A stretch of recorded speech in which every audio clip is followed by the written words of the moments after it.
So I would say we're ready. I believe everyone that we're waiting for from the commissioner's standpoint is here. So go ahead and get started whenever you're ready.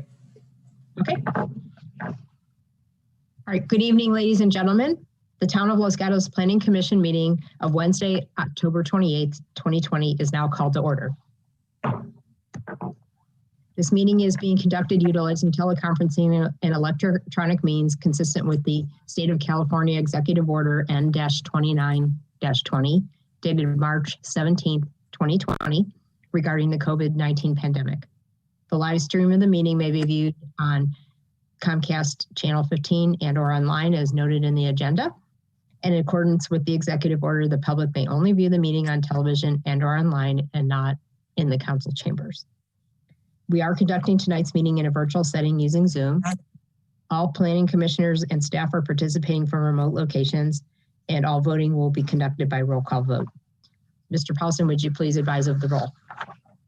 Yes, thank you, Chair. Let the record reflect that all commissioners are present with the exception of Commissioner Tavana. Thank you very much. And the next item on our agenda would normally be the Pledge of Allegiance, but the practice has been temporarily suspended due to the Zoom format of the meetings. And so we will move on to public participation. As the Planning Commission conducts this meeting this evening on behalf of the Town Council and the residents of Los Gatos, we encourage active participation, which is essential for democracy and critical to the work of this Planning Commission. That participation can occur through written comments about agenda items that are submitted to staff are always welcome and helpful. We do have written comments from the public on both items 2 and 3, including many comments on item 2. And thank you to the commenters. And we did, in addition to the addendum, get a desk item this afternoon, and I hope that all of you had a chance to review it. And then during our meeting, there are 2 opportunities for the members of the public to participate. One is during verbal communications. An individual may speak on any topic that is not on the agenda. And secondly, during the hearing on a specific agenda item, any member of the public may speak about that item that is on the agenda. If you wish to address the commission tonight during verbal communications or during the consideration of an agenda item, you should join the Zoom webinar via the link and password provided on the staff report. When I announce the item for which you wish to speak, click the raise hand feature in Zoom. And if you're participating by phone only, press *9 on your telephone keypad. When called to speak, please state your name and address for the record. And in fairness to anyone who wants to speak at this meeting, it is requested that you limit your comments to 3 minutes. So we've now come to verbal communications, and members of the public are invited to address the commission on any issue not on the agenda of tonight's meeting. So Director Paulson, do we have anyone that wants to speak in verbal communications? Thank you, Chair Hansen. I don't see anyone with their hand raised for items that are not on the agenda. If you want to speak on something not on the agenda, please use the raise hand feature now. Okay, I don't see anyone either. Okay. All right, so then we will move on to the consent calendar. We do have one item on the consent calendar, and the consent item is to be acted upon with a single motion. This is, for tonight, this is the approval of the minutes from our last meeting on October 14th, 2020. Any member of the commission or the public may choose to pull an item from the consent calendar for additional discussion later during the meeting. Does any committee member or commission member, a member of the public, wish to pull an item from the consent calendar? Okay, I'm not seeing anyone with their hand raised. Okay, so does any committee member want to make any comments on the motion, on the minutes, or make a motion to approve them? Commissioner Hudis. Move to approve the consent calendar consisting of the minutes of October 14. Thank you. Do I have a second? Commissioner Badami. Second the motion. Thank you. Are there any comments to the minutes before I call the question? Okay, I see none. So I will do the roll call vote. Commissioner Badami? Yes. Commissioner Birch? Yes. Commissioner Hudis? Yes. Commissioner Barnett? Yes. Vice Chair Jenoff? Yes. And I vote yes as well, so it passes unanimously. All right, so we will move on to the public hearings portion of our agenda. And the next item will be item 2, which is considering an appeal of a development committee review decision approving a request for demolition of an existing single-family residence and construction of a new single-family residence located in the Broadway Historic District on property zone R-1D LHP located at 101 Broadway. APN 510-45-041, architecture and site application S-20-003. Property owner is ZKJ LLC. The applicant is Jay Plett, and the project planner is Sean Mullen. And I would like to first see a show of hands from commissioners who have been able to visit the site. Okay, it looks like everyone. Commissioner Birch, you're not on video, so I'm assuming that, oh, now you are. Okay, I see you. Okay, thank you. Yes, I did visit the site though. Thank you. Okay, thank you. Are there any disclosures from any commissioners regarding visiting the site? I don't, Commissioner Birch. Sorry. I know I'm in 2 spots. I'm having some issue with my laptop and speakers, but when I visited the site today, I did ask 2 of the neighbors if I could step into the backyard to see and advise them to have no further conversation. So that was the end of that. Sure. Okay. Any other disclosures from commissioners? Okay, seeing none, then I understand Mr. Mullen will be giving the staff report. Thank you and good evening. Before you tonight is an appeal of a development review committee decision approving a new residence at 101 Broadway. The subject property is located on the south side of Broadway and is developed with a 2-story fire-damaged, non-contributing residence with an attached garage. The applicant proposes construction of a new 2-story residence with an attached garage. In May, the application was reviewed by the Historic Preservation Committee under formal application, and the committee found the proposed residence to be compatible with the Broadway Historic District in terms of style, massing, and scale. The committee forwarded a recommendation of approval of the proposed design with conditions. On September 1st, the Development Review Committee considered the application and continued the matter to allow the applicant to work with the neighbors to address their concerns. On September 15th, the DRC considered the application again and noted that the applicant had made several revisions to the project to address neighbors' concerns, including removing one window and reducing the size of another on the second story of the west elevation, lowering the roof by 6 inches above the portion of the house that contains the master bedroom and master bathroom, reducing the extent of the upper terrace patio, and introducing a fence along the east property line. The DRC made the required findings and approved the application. On September 18th, the DRC's decision was appealed to the Planning Commission by the neighbor at 107 Broadway, citing concerns with privacy, compatibility, height, mass, and views, story poles, spot elevations, and windows.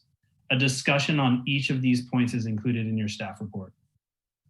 An addendum and desk item have been distributed to the Commission, which includes a project summary by the applicant, staff reports and minutes from the January and May HPC meetings, a photo exhibit by the applicant, and additional public comment.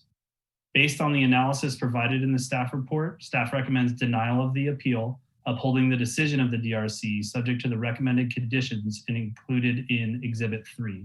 This concludes staff's presentation, and we are available to answer any questions. All right, thank you, Mr. Mullen. Do any commissioners have any questions for Mr. Mullen or anyone else from staff before I go to the public, Commissioner Hudis? Yeah, thank you. And I read the staff report with regard to the Historic Preservation Committee's recommendation, and the only thing is that I just wanted it to be clear, and maybe staff could confirm this, that when the Historic Preservation Committee reviews a project, it doesn't do the same kind of a mass and scale review that the Planning Commission typically does. We don't have the data for that. So I actually made the motion to approve, and it was based on the finding, and I just want to make sure this is correct, that says that in historic districts, the proposed work will neither adversely affect the exterior architectural characteristics or other features of the property, which is the subject of the application, nor adversely affect its relationship in terms of harmony and appropriateness with its surroundings, including neighboring structures, nor adversely affect the character or historical, architectural, or aesthetic interest or value. That was the basis of the findings. It was not the same review of mass and scale that the Planning Commission would apply. Is that correct? I would say that there are pieces of data certainly missing during the HPC review, the main being the story polls, which provide a real world exhibit of the mass and scale. And I can, maybe Sally Zarnowitz, the planning manager, can add a little bit to this. Go ahead, Ms. Zarnowitz. Yeah, thank you. So also you're looking at considerations with the HPC, and I would say primarily you're looking at whether or not the architectural style, the design, the arrangement, the texture, materials, and colors, all those things are compatible with the historic district. So that is primarily what the HPC is looking at. You're looking at the design in terms of those factors. And then actually the DRC is, that is the, the Development Review Committee looks at the massing before approving projects that meet all the zoning regulations and the standards for massing as well. Thank you. That's completely consistent with my understanding of the kind of review that we do at the Historic Preservation Committee, given that I wear two hats sometimes.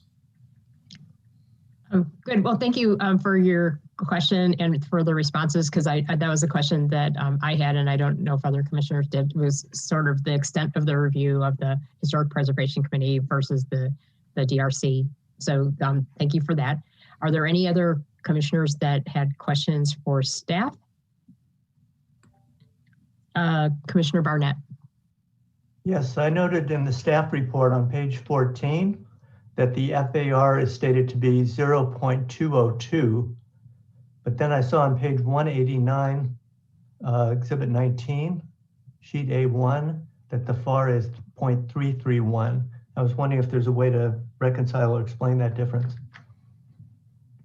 Yeah, let me make sure I'm unmuted. Yes, thank you for the question. I'm trying to find the page that you referenced in the staff report. Is that the one with the table?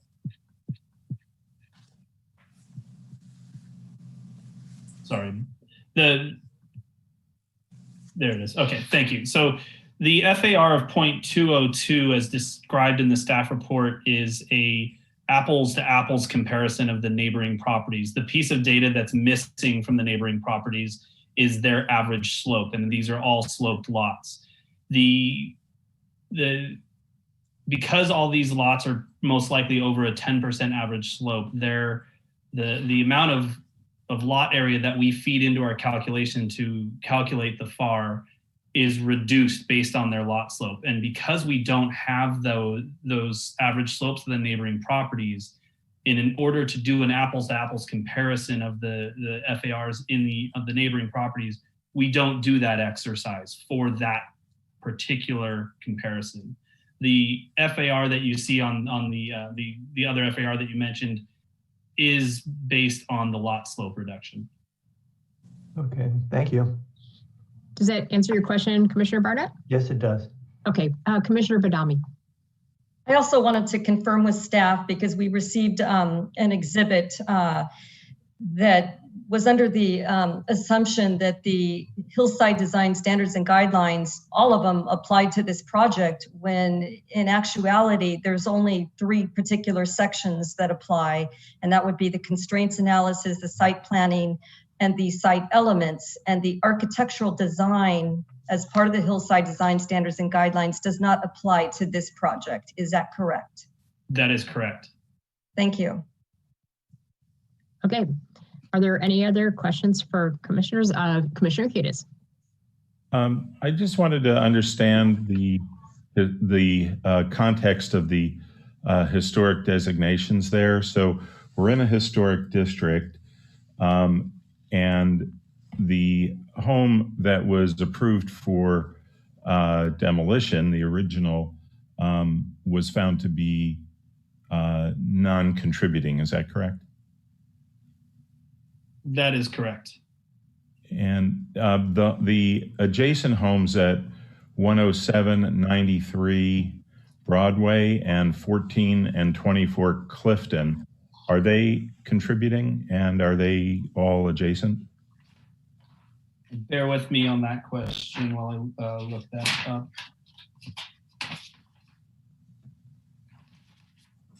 '93 and 107 were cited. Those are listed as contributing in Appendix B of the residential design guidelines.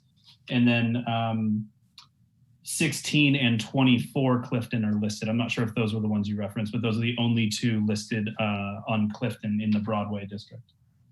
Okay, and they're considered contributing as well? 16 and 24 are listed as contributors in the design guidelines. Okay, and just to clarify, there's a flag lot, I believe, and 14 is the one that's adjacent.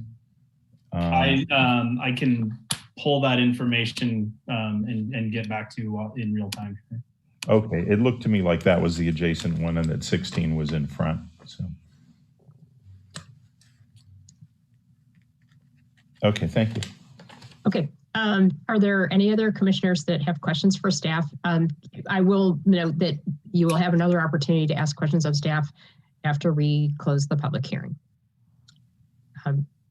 Okay, so I'm going to go ahead and move on, and we will open the public hearing and give the appellant and then the applicant each an opportunity to address the commission for up to 5 minutes.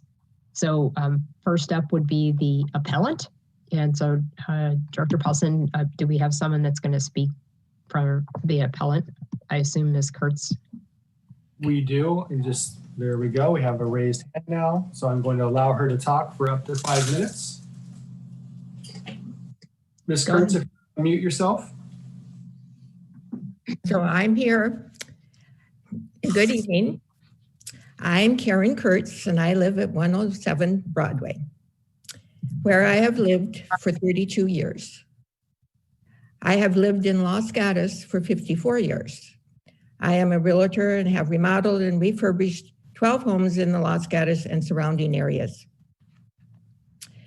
So begin, we believe there are some incorrect conclusions. The staff report bases its support of the height approval on completely incorrect drawings. So please revisit page 8-1-1 of the plans and pages 3 and 7 of the letter of justification. These images are totally inaccurate and do not show the true negative impact this home would have on the surrounding neighbors. I and others have repeatedly asked to have these drawings corrected to no avail. So page 12 of the staff report states that the height of the proposed residence is consistent with the neighboring properties. And this is completely false. Please see corrected and actual relative height of the proposed property and the materials submitted by Larry Brandhorst and myself. So regarding fire concerns, as a result of such mistakes and misleading information, I'm also requesting that the fire hazard be reassessed. Typically, properties are stair-stepped up the hill in height proportion to each other when living on a hillside. So I would like the correct drawings to be submitted before the fire safety is assessed for the record. Applicant's proposed house is almost the same height as my home and only 5 feet away. So in the cooperative spirit, contrary to the applicant's assertion that I have rejected attempts at resolution, I responded by email, and please see the entire email in my appeal report, stating my desire that I compromise and find solutions, or that we compromise and find solutions.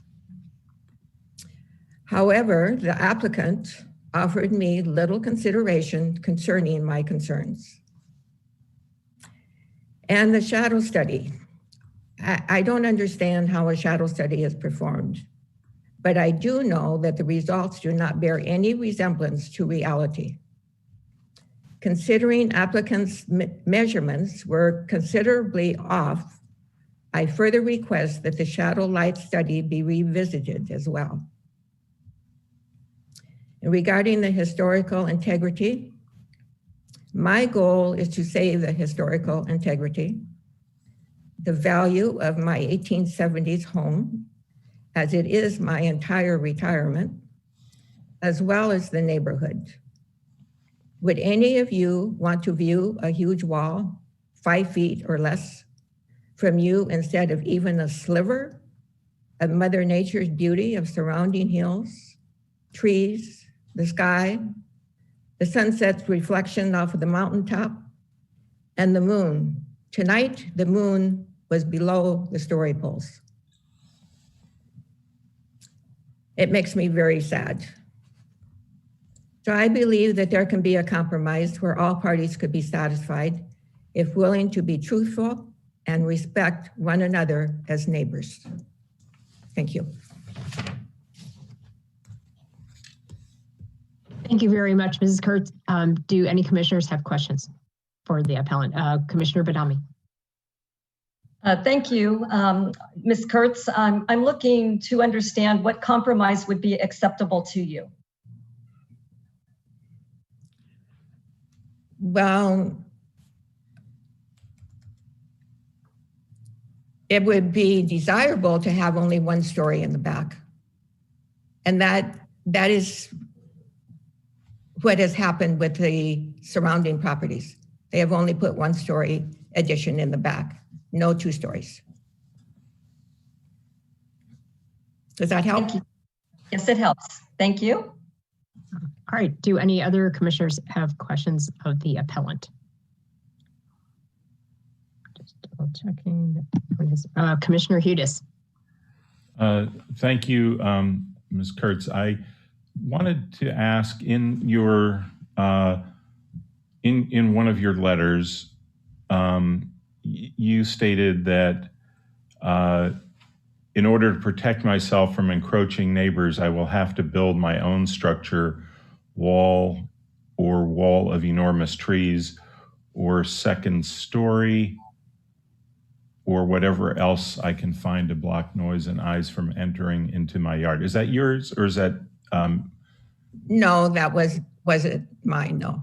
Oh, okay. Those are questions for the other neighbor, really, about what a compromise might look like. So, thank you. Mm-hmm. Okay, and do any other commissioners have questions for the appellant? And we will have another opportunity because after the public testimony, we will have the appellant and applicant back again. Okay, so I will move on and ask the applicant to speak for up to 5 minutes. So whoever's going to speak on behalf of the applicant, please raise your hand. There we go. Looks like Mr. Plett. I'm going to allow him to talk. If you unmute yourself, Mr. Plett, then we'll start the time. Good evening, commissioners and staff. I'm here with Mark DiMattei and Terry Chuck Marcy, owner, the civil engineer. I think that everything that was said prior with staff, is kind of reiterated in my project summary that you have dated October 26, 2020. The shadow study was based on the GIS and town data. Again, it was a computer simulation of where the shadows are. If you look at my summary that was dated October 26, 2020, and you look at page 6, that shows the shadows, the most extreme shadows that would be cast on 107's property. And on sheet SDW1 of the plan set shows the complete shadows for the year round. But getting back to this on page 6, it shows the shadows that would be cast at 9 a.m. By mid-morning, the shadows cast on 107 will have passed and be dissipated. And then as the season grows on, there will not be any noticeable shadows. It should be noted too that 107's own accessory building casts a shadow on its property as well into the rear yard of the main structure.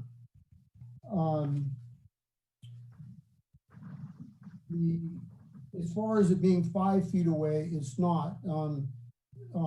Our house is on that side is 5 feet with the windows minimized from the property line, but then it's another from the property line to 107's main structure is another 16 feet. So from our house to 107 is about 21 feet. So it's not like, you know, right there 5 feet away. And again, the windows along that elevation have all been minimized. We worked with Karen to reduce the size of those windows and eliminate one. I'm going through my notes here. We all look at the same world, but we all look at it in a different way. What was that? Okay, I didn't do that. Everybody still there? Yes. Okay. The structure and the massing, if you look at my summary on page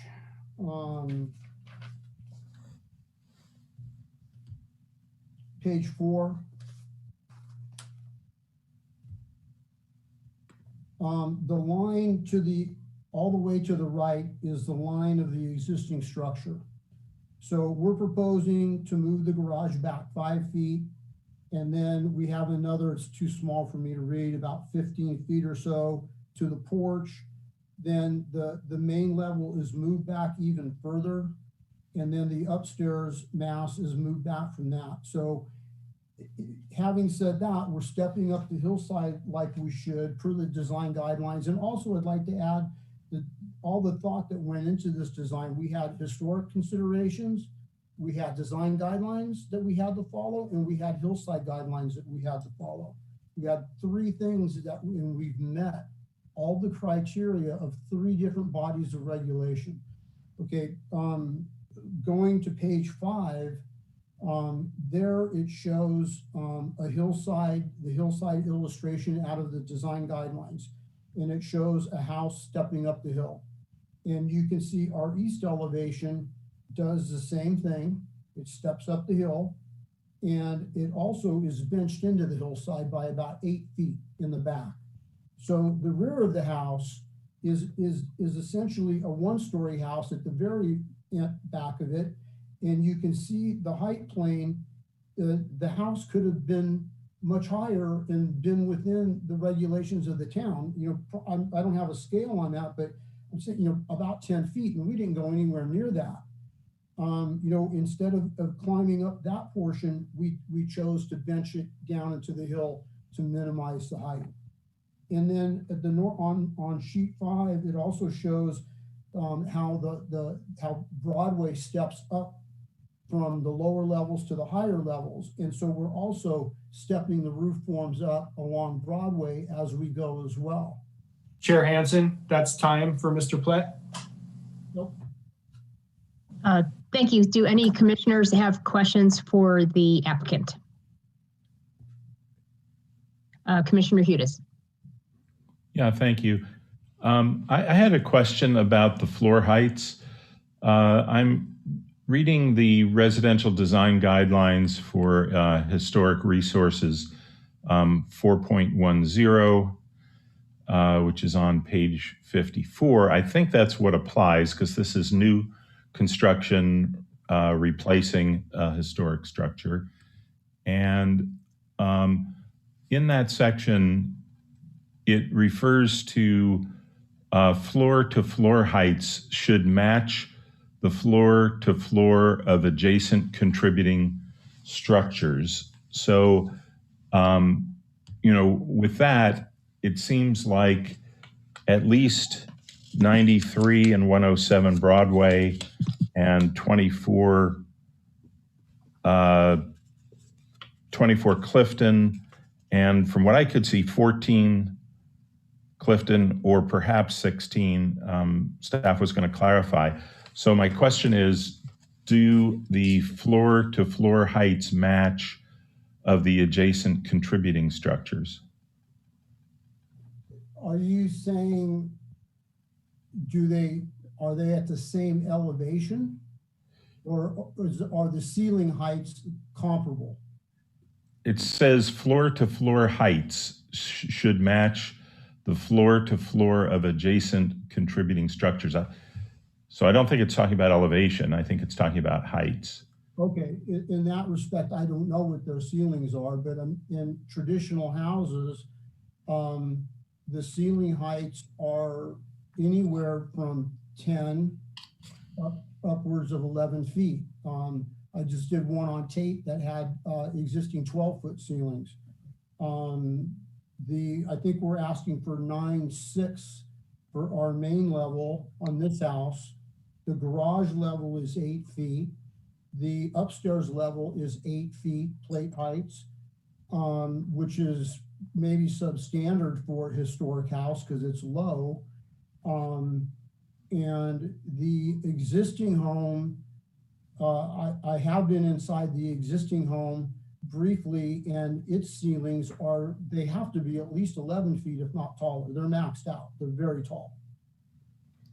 Well, I don't think the existing is relevant.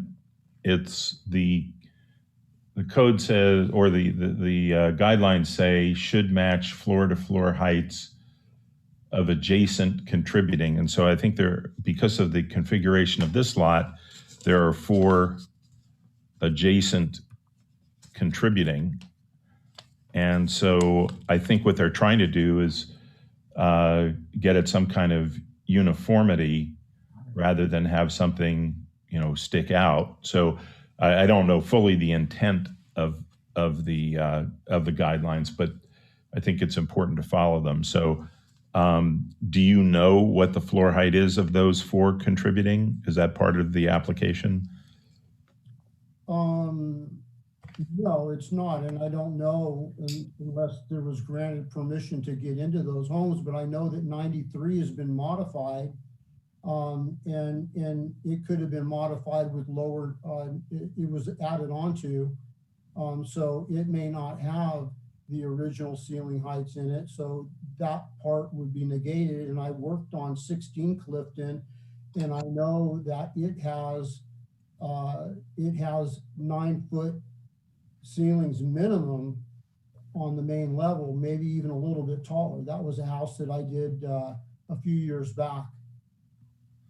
So yeah, if your answer to that question is yes, I do know that 16 Clifton on the main level had ceilings higher than 8.6. They're 9 or 9'6". They're for sure no less than 9 on the main level. And the staff said it was 16, but when I was looking, it looked to me like 16 is the front home, and so that's not adjacent. It would be 14, which is the rear on the flag lot.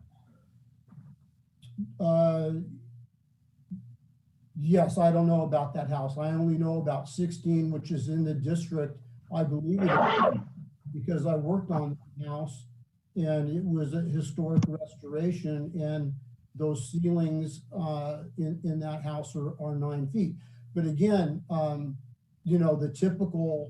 typical ceiling in historic homes is going to be greater than 8 feet. And we haven't done anything. Our garage is 8 feet. Our main level is 9'6", and our upstairs level is 8 feet. I mean, 8 feet is a track house. Okay, thank you. Do other commissioners have questions? Vice Chair Janoff. Yeah, thank you. Mr. Pleck, can you comment, there was an exchange between either you or your client negotiating with Ms. Kurtz regarding a 2-foot height lowering your structure by 2 feet. Can you comment on how, where those 2 feet would come from, and what would the overall shortening of the height, what would that look like? That again is illustrated on page of my summary.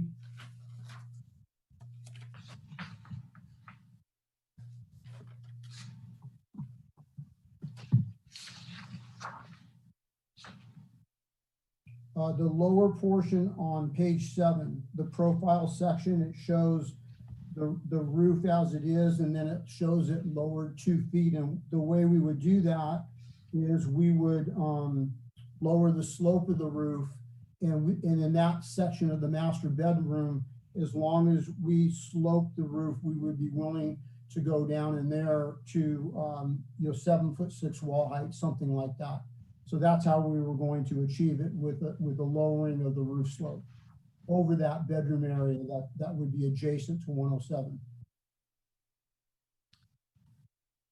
Does that change if you're lowering the pitch on one area of the house? It's traditionally we keep the same pitch on all of the on the remainder of the house. Would that affect the pitch on the rest of the roof? You've got a lot of different gables and pitches or opportunities to change pitch, but how would that affect the overall design?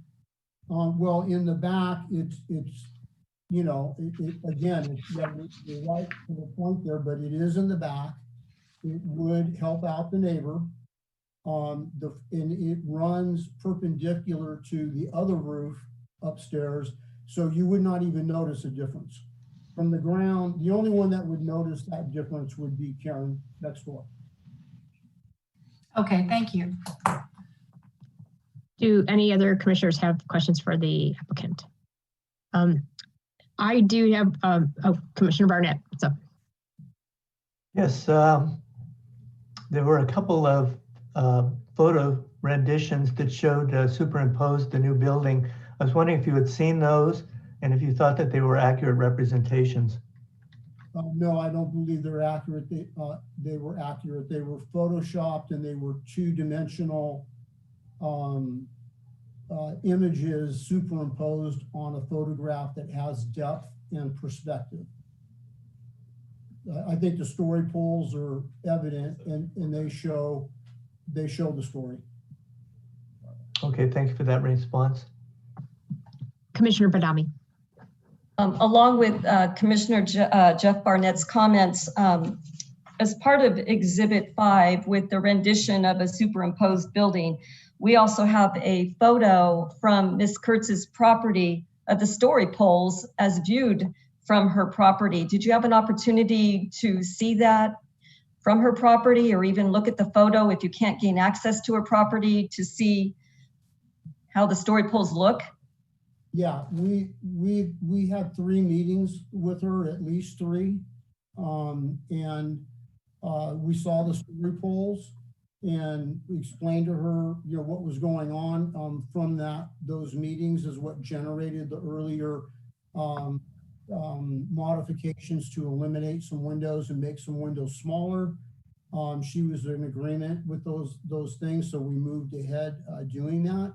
But again, the story poles are evident from the ground and from possibly her ground level, but her upper level should have views, just like with us. We don't have views from our ground level. And just like the other neighbors, all the homes are marching up the street. And so by doing that, views are basically limited to one's view from their second floor. Okay. Commissioner Hudis. Yeah, as a follow-up to the story polls question, there's a letter from Ms. Kurtz on August 29 where she says that I note that his drawings on page 3 and page 7 show that my ADU is taller than the proposed house. The real fact is the story poles are taller than my ADU. And she asks, are the story poles wrong, or are his drawings incorrect? Could you respond to that, please? And whether the story poles were installed correctly? The story poles are installed correctly. They've been certified by Terry, the civil engineer, Terry Shevchuk. And the ADU is incidental. It shows a roof on it. I did it from memory, you know, when I was putting together the streetscape, and it actually does not have a pitched roof on it like my drawing shows. It is a flat roof structure. It's just a box. So in that respect, yeah, the ADU, my drawing shows it with a roof, but it doesn't have a roof. So then she's correct that the story poles are not taller than the ADU. Is that correct? That I don't know. I don't have shots of her flat roof. I don't know. All I know is that the story poles are installed correctly, and they were certified as to being correct, and that's what we have to go from. Whether her cottage is above or below, or 1 foot above or 1 foot below, it's evident. What's done now is out there. The story poles are the story poles. And did you observe them? Are they taller than the ADU, as she states, or are they shorter than the ADU? I can't say that I know that they are. But again, okay, thank you. The poles are in the correct location relative to the ground below them, and they are not going to be any higher or any lower unless at this meeting it's agreed to lower that ridge back there. Thank you. Do other commissioners have questions for the applicant? I do have a question myself. So I wanted to kind of follow up on where Vice Chair Janos' line of question was going about, you know, your proposal to help mitigate the issues for Ms. Kurtz. One thing I noticed when I walked the property and went in the backyard is that the current, and you have this in your drawings as well, but the current footprint of the house doesn't go very deep into the property, but with the proposal with the story poles, it goes much, much deeper. And it seemed to me, without even having gone into Mrs. Kurtz's house, that a lot of this issue could possibly be caused by the fact that it's so far back in the property, and her house is also set farther back. So now we're introducing a new thing. So my question to you is, did you consider any other designs that would accomplish the goals of your client to, you know, get them their square footage besides going as far back in the property? Because that seemed to also cause, to me, the issue with the downhill neighbor as well, seeing into their backyard. So did you look at any other designs to make this happen? Yeah, well, the lot is extremely narrow. It's only, the building envelope is only 39 feet wide.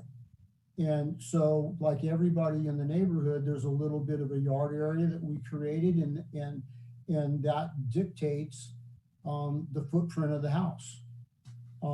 So it, again, in the area of the house, you know, a 12,000 square foot lot supports a 3,500 square foot lot. But when we factor in our slope, you know, our house came down to 2,400 square feet. So we had due to the slope, you know, we already had to reduce the area, the floor area of the house by 1,100 square feet under the normal condition of a flat lot. So you're saying that because your client wanted to have even more square footage than that, and because of the slope of the lot, that it wasn't possible to achieve the goals without extending the footprint of the house back into the property. Yeah, well, we buried the lower level, the ground level is buried 8 feet into the grade. So in answer to your question, yeah, I mean, it's essentially in the very back, it's like a one-story house. However, as you move down the hill, of course, it starts to move away from the grade. But you know, unless we built the house on the slope, you know, you're going to have variation in height. So at the back of the house is a single story house in all effects, because it's buried into the ground 8 feet. Does that help? Yes, that answers my question. Thank you. Okay. Do any other commissioners have questions for staff, Vice Chair Janoff? Just one more question regarding the siting of the house. I know that the house, the existing structure is closer to Broadway than your proposed structure. You've moved the garage itself back 5 feet, and it sounds like the main house back, if you add the 15 plus 5, another 20 feet. Did you consider keeping the front of the house closer to the original, the existing footprint, so that you didn't need to drive the house in however many stories? I mean, it looks like more than one story to me when I'm looking at your cross section, but did you consider keeping it forward on the property or closer to Broadway on the property so that it didn't impact the back side of the lot as much as it does? Yes, we can leave the facade, that we can match that and stay with that. However, we would have a substandard parking, or not parking, but driveway. And I think staff would have to speak to if they're comfortable with, because the garage as it exists does not meet the current code. So a new house, if they would be willing to negotiate that or give us or let us do that without an issue, then I guess, yeah, we could do it. Yes, I'm thinking of Ms. Kurtz's comment that said, even if I could gain a sliver of view, and I appreciate your willingness to consider moving the house or keeping it closer to the original or existing footprint. That certainly would help with the viewscape for Ms. Kurtz anyway. Thank you very much. You don't want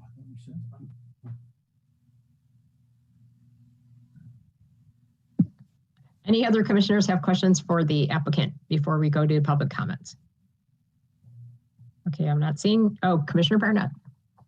Yes, you have a 3-dimensional rendering that's on page 61 of the staff report. And it refers to a, quote, project house, close quote.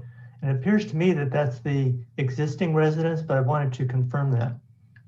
You're talking on the cover of the summary? Cover of this summary. It's also on page 165. Oh, I don't know. Can someone hold that up for me, page 165?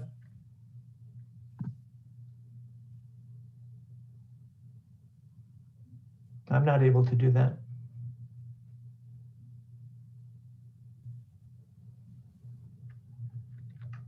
Is that a possibility for staff?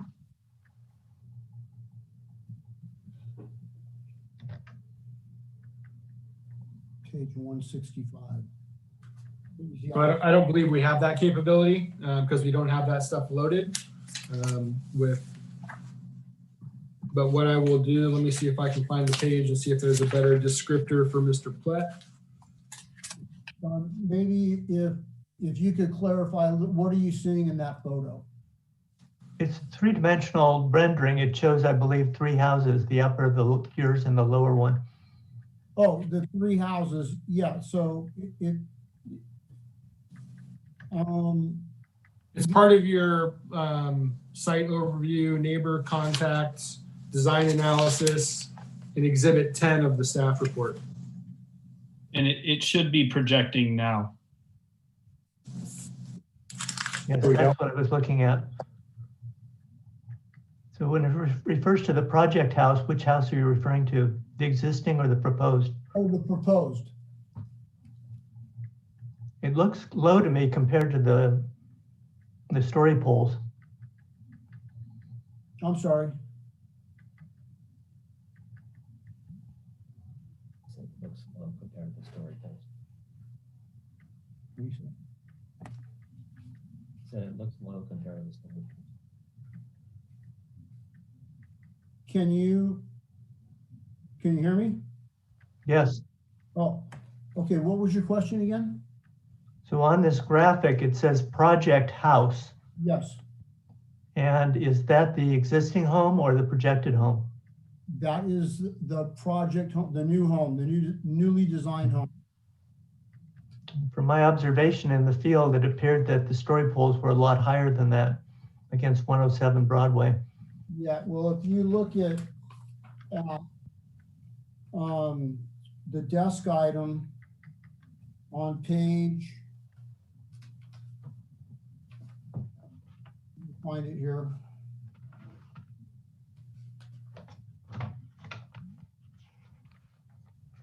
Tom, where are those photos that you took this morning?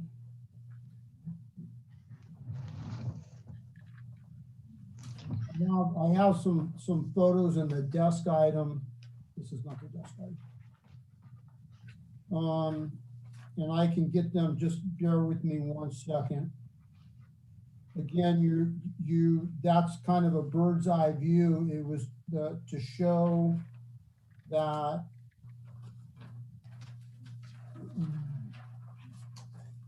just print it out.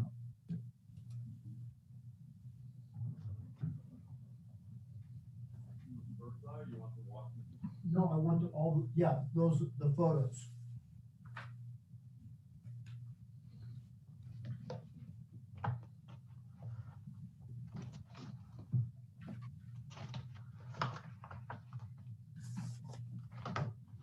Maybe you can bring your computer in there. Just bring your computer. There you go. Okay, so on the desk item, I believe it was the second to the last page, and it shows photos of walking up Broadway. And the photo A was taken at the corner of Clifton and Broadway, looking just this morning, and you can't see the story poles. Photo B is another 10 feet farther up the street. You still can't see the story poles. Photo C is another 10 feet up the street, and you still can't see the story poles. D is 93, and you still can't see the story poles. E, you're right there at the sign. You can see the sign there of the yield sign or whatever it is, the yellow street sign. You can see that in our project photo of the existing house to get your bearings. And then as you start to approach that and come around the corner, it's not till then that the story poles are even visible. I mean, the house is totally obscured by the neighbors downhill. And again, the story poles tell the story, so to speak, because they're up, they're erected correctly, and you can't even see this house till you get right on it. Okay, thank you for your response. Okay. Are there any other commissioners that have questions for the applicant at this point? Okay, I'm not seeing anyone. So now we will move to the public comment portion of the hearing. And Director Paulson, do we have any members of the public that would like to speak on this item? We currently don't have anyone with raised hands. If you want to speak on this item, you have up to 3 minutes. Please use the raise hand feature. I see some folks raising their hands, so I'm going to allow Tammy Kurtz to talk. Okay, and before you start speaking, Ms. Kurtz, I would ask anyone that's making public comments to limit your comments to 3 minutes, and you may choose to state your name and address, or just state your name, or I guess we do know your name, but you can also choose to speak anonymously. So you go ahead, Ms. Kurtz. Good evening. My name is Tammy Kurtz. I am the daughter of Karen Kurtz at 107 Broadway. I did grow up and work for many, many years in Los Gatos and love it. Over 35 years of my life. I am a New York City resident now. But I make it back to Los Gatos as much as possible. And I am just here to say that I think the story poles definitely tell the picture of the mass of the home. If you walk into 107 Broadway's backyard or view it from her home, it, instead of now seeing down the hill over to the east foothills, which you see the whole valley from that home for over a century, you've been able to see the valley, you will now see a wall. And he talks about, oh, she'll have a view from her upper portion of her backyard. Well, the only upper portion of her backyard where she would have a view is a steep hill. It's not a portion of the backyard that anyone can sit on or hang out on. So everything that is usable space on her lot, her backyard, and her home will lose the eastern view altogether. And it seems highly out of context for the neighborhood and the historic character of historic Broadway. I think that, as I'm listening to this, there have been questions asked of the architect and he doesn't answer them directly. There was a question from Mr. Hudis about, was Karen Kurtz's picture correct or were his drawings correct? And he didn't answer either. But in the end, it's basically saying, yes, my mother was correct. His drawings are incorrect and the story poles are correct, because he's saying the story poles are correct, which is telling you that he's submitted drawings and plans that aren't a true picture. And I find it very concerning. And that's about all I have to say. I'm just very disappointed that someone is trying to take advantage of my mother, the neighborhood, and the community in this way. Thank you so much for your comments. And hold tight. We do have a question from Commissioner Badami. Thank you, Ms. Kurtz. I wanted to let you know that we do have your letter that you wrote. It's Exhibit 27 for the Planning Commission. And I just wanted to point out, because it looks like you're disappointed that the Planning Commission did not visit the site over the summer. I just wanted to let you know that we don't arbitrarily visit sites until we're actually given an agendized item. And at that point in time, we got it on Friday. So that gave us 5 days to actually visit the site, which we all have done. So I want you to rest assured that we do our job, but we have to receive official notification rather than just go visit sites just on a whim. So you are correct in your letter that we do make decisions after physically inspecting the site of an application, and the story poles are very helpful. So thank you for that, and we do take that into consideration. But I did want to let you know that the Planning Commission, we do take our job very seriously. Thank you. I have no doubt. As I said, I've long admired the Planning Commission and the preservation of the historic character of the town. Thank you. Thank you so much. Do any other commissioners have questions for Ms. Kurtz? Okay, seeing none.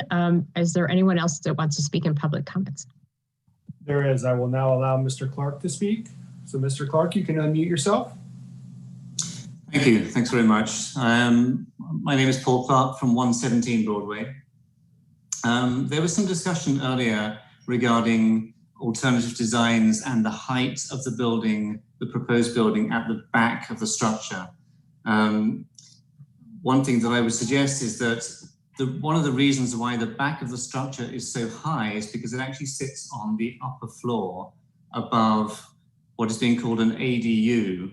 That ADU is itself excluded from these plans. It's not part of the application, but the presence of that ADU is what's forcing the building so high at the back of the building. Have you considered an alternative design that does not include that? Well, thank you for your comments. We aren't able to answer your questions in response, nor can the applicant answer the question, but they will be able to come back and speak when you are done with public comments, and perhaps they can address your question then. Thank you. Is there anything else that you wanted to say to the commission? No, thank you. Thank you so much. Any questions for the speaker? Seeing none, is there anyone else that wants to speak on this item? There is. I'm going to now allow Mr. Brandhorst to speak. Mr. Brandhorst, you can go ahead and unmute yourself and you have 3 minutes. Can you hear me? Yes. Am I there? Oh, okay. I am Larry Brandhorst, owner of the historic house at 93 Broadway. Thank you for this opportunity to speak to the commission. On Monday, October 26th, I sent a letter to the commission supporting the appeal of the DRC's approval of the proposed development at 101 Broadway. Therein, I object to the approval of DRC as well as approval of the Historic Preservation Committee, as both decisions were based upon misleading, deceptive, and inaccurate information submitted by the applicant in their letter of justification and other material. I'm sure some of you have taken the time to read this informative letter, and I'm hopeful that those who haven't will definitely read it before any action on this appeal. I would like to take this time to focus on the impact that this proposed design of the 101 Broadway project will have on the quality of life of the occupants of 93 Broadway and neighboring homes if it is approved. Without seeing it in person, it is impossible to understand, so I will help to shed some clarity on what it actually looks like. Each of you, please take a couple minutes to visualize and put yourself in the place of the occupants of 93 Broadway. Please imagine that you live in this historic home. Imagine that you are relaxing with your family here, or possibly at your own historic home in Los Gatos, with this house 6 feet from your property where you are enjoying the afternoon. Please visualize this particular 2-story house next door to you. The main floor of the 2-story house, not the upper floor, is going to be 8 feet above your patio level. The house next door has 50% of the windows and glass doors facing your backyard and patio. Some of those windows are only 6 feet away from your property line. Many of these windows are also on the second floor, which is 20 feet high, overlooking your entire back patio and backyard. Next slide, please.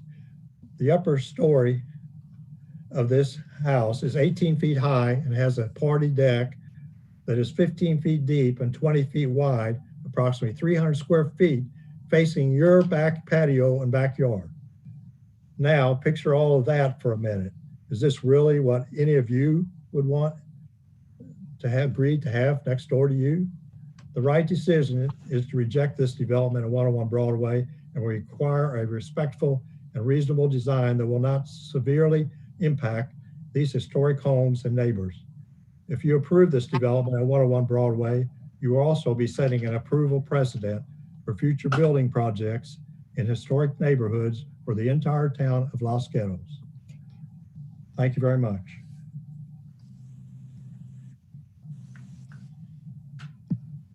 Thank you very much for your comments, Mr. Brandhorst. Do any commissioners have questions for the speaker? Commissioner Hudes. Thank you. And the question I had is that in your letter, you raised some issues, and I was reading them before, but they're your issues, so I want to go back to them. I believe you say that in order to protect myself from encroaching neighbors, I will have to build my own structure, wall of enormous trees, or second story, or whatever else I can find to block noise and eyes from entering my yard. The project is the beginning of the end of our historic neighborhood. So there's some things here that could be viewed as mitigations. Have you discussed any of those ideas with the applicant? That you also have some in another part of your correspondence where you. I don't think those were my comments. I think those might have come from another neighbor, Alona. I don't remember those in my letter that I sent Monday, or any other letter that I sent. I can't tell when this came from. It's in the staff report. There were also some comments that cited the guidelines and said that it doesn't comply with the guidelines. There's a list of them. It says no, no, no. Were those your comments? Could be, I don't know what the date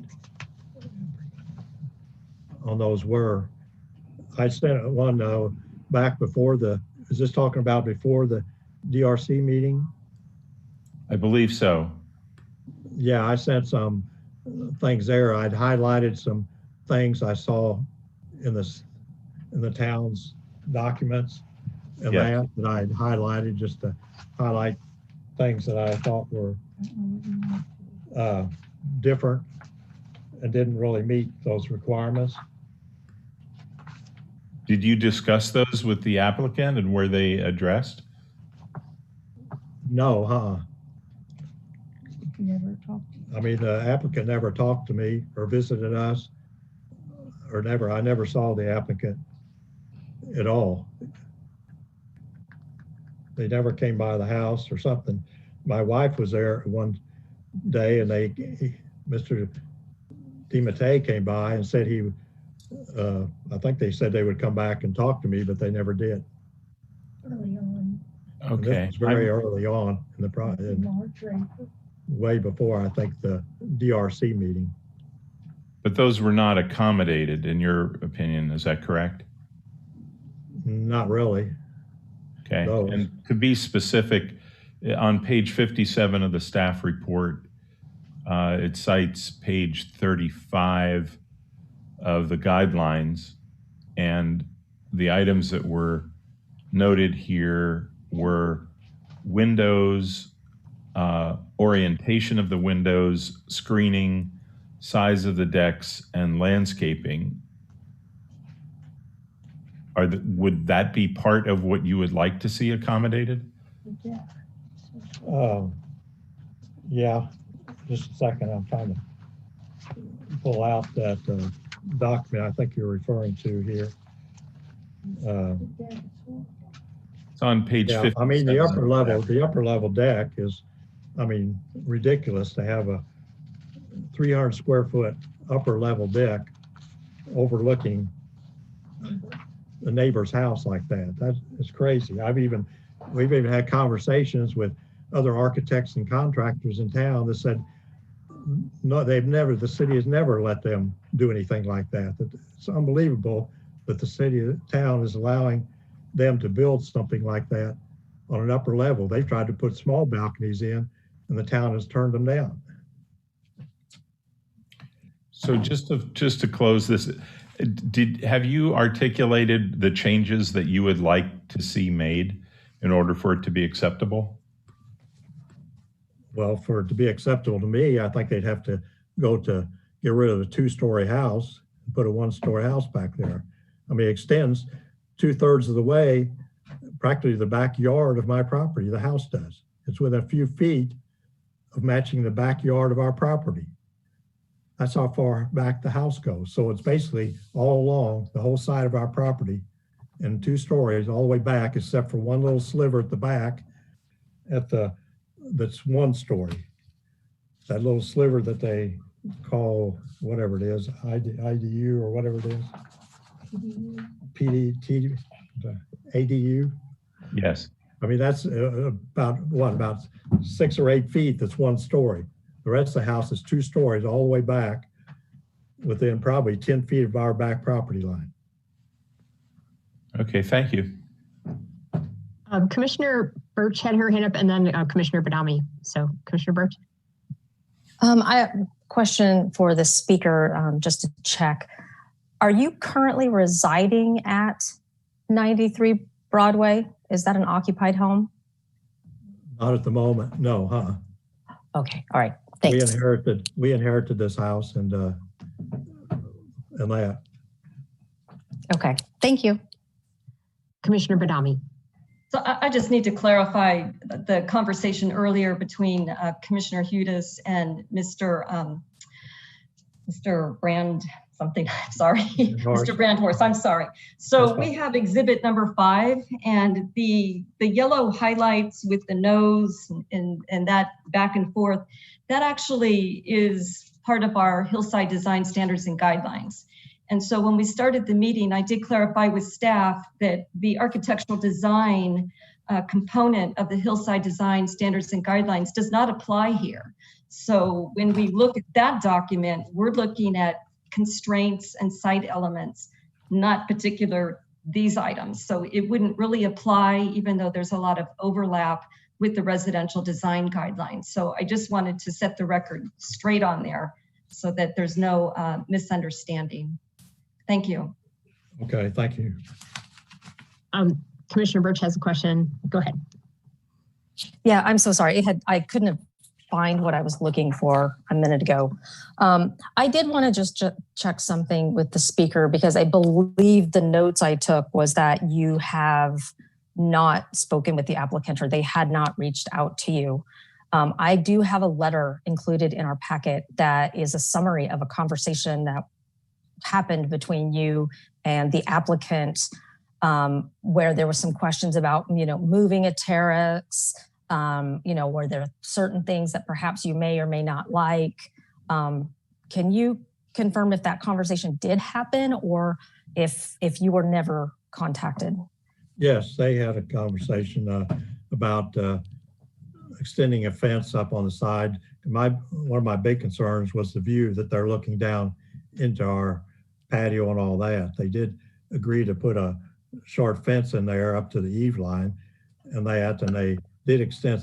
They cut the size of the deck, the party deck upstairs, back from, I think it was 15 feet wide to 10 foot wide. So now it's only, I assume it's 10 by 20 is what they're proposing, but it's still 200 square feet. That's still a big deck area. And the fence, I did agree to the fence, and it was kind of before the meeting, so I didn't really have time to study it. And I was concerned after I studied it, because like I said, it sticks up above the eave of our house. And in our patio, basically that's creating a wall and a fence up about 12 feet high. I think that actually answers my question, Chair. Oh, okay. Okay, thank you. Do any other commissioners have questions for the speaker? Commissioner Barnett. Yeah, Mr. Brandhorst, I understand that this property is listed for sale. Yes, correct? it is. Yes. And I was wondering if there have been any prospective buyers who have been, made aware of the plans for next door at 101. Yeah, they have. And most of them, they see those poles, all those poles over there, and ask questions.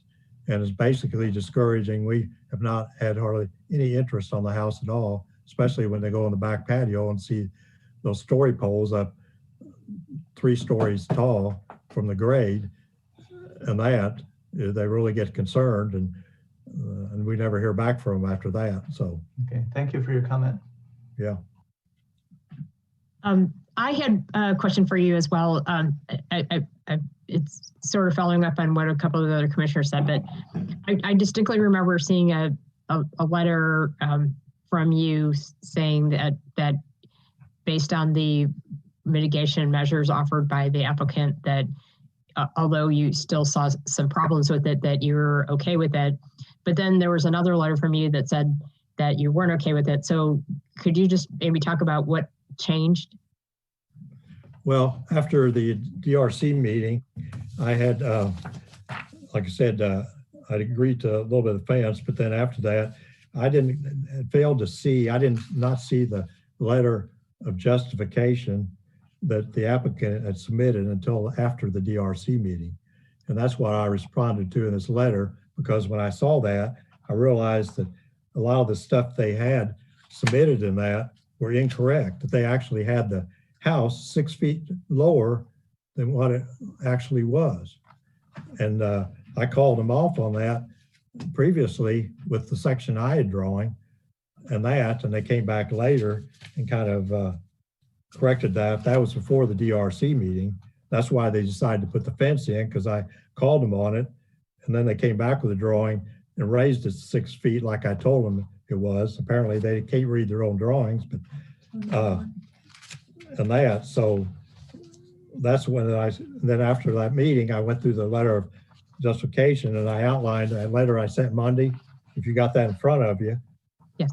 And also in there, the 3-dimensional drawing that you all were talking about earlier from Broadway Street, I mean, it's obviously where they got the 3 houses and 3D in there. It's obviously that is wrong.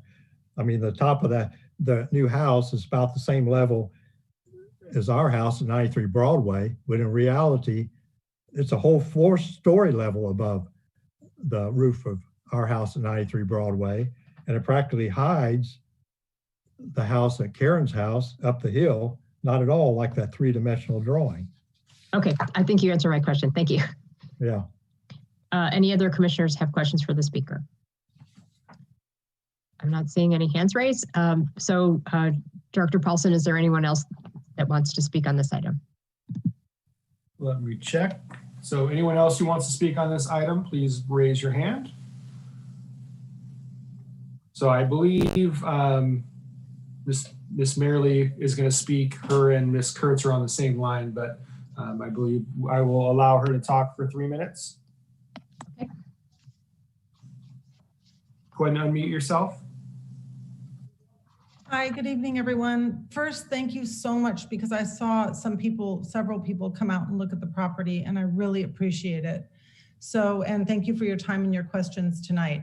I don't want to use up all my time, so I'm not going to comment too much on the inaccuracies that Mr. Plett put forth, and still they have not been addressed. And he also neglected to mention, when questioned about the story poles, that an entire story pole section on the front of the house was ignored and just put up last week, after 2 months of asking people to look at the story poles.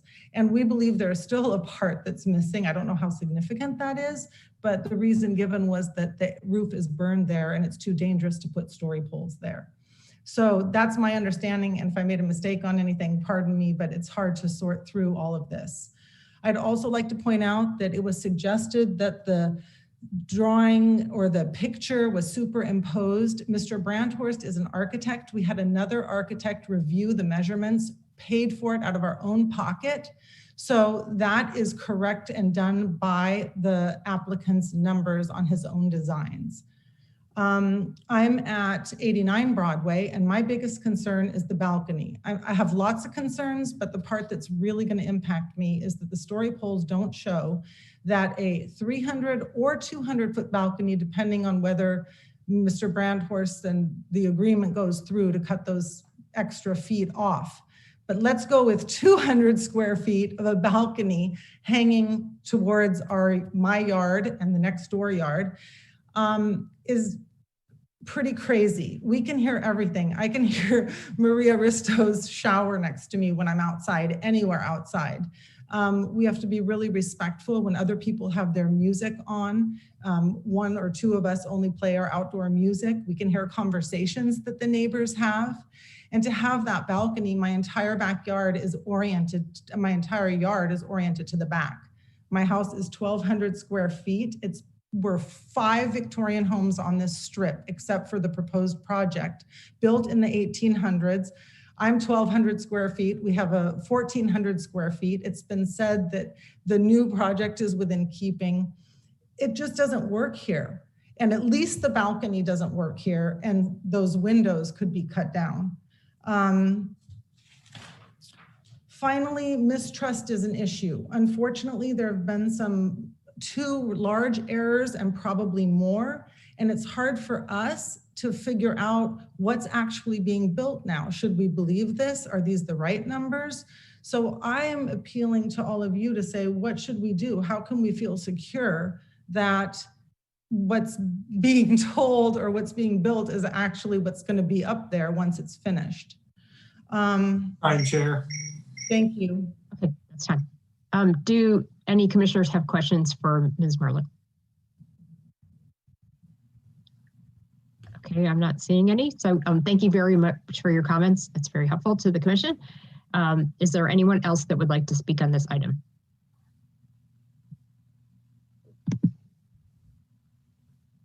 Not seeing any hands raised yet. Let's give it a couple seconds. Anyone else who would like to speak on this item, please raise your hand now.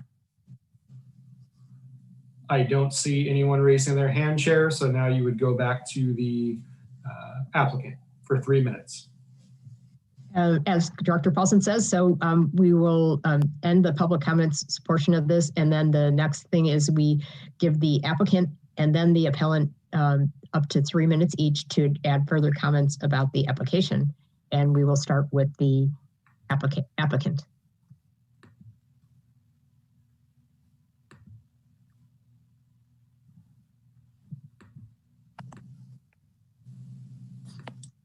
Jay Platt back here. In answers to Mr. Bransworth's questions, if you look at my summary, page 10, it shows the agreement that we had. We did speak in total 3 times. I can't remember if I was at all 3, but Mark DiMattei was at all 3, and I was at 2. The first meeting, he said nothing would satisfy him. There's nothing we could do. So what are we to do with that other than to keep moving forward, which we did. Then the DRC meeting came, and he submitted his drawings and gave us permission to go onto his property and gather topographical data, which we did. And we, our house wasn't in the wrong place, but his house moved down as a result of that data. But all houses are stepping up the street there because Broadway is climbing up the street.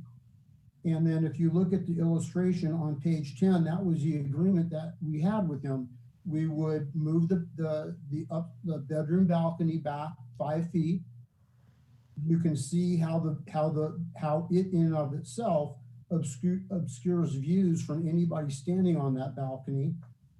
The fence was agreed to erect from our ground floor for privacy, which nobody's ever required to do. There maybe from second floors, but not from ground floors, but we did that anyway. He's 5 feet from his property line. We have narrow sights. We have to be close.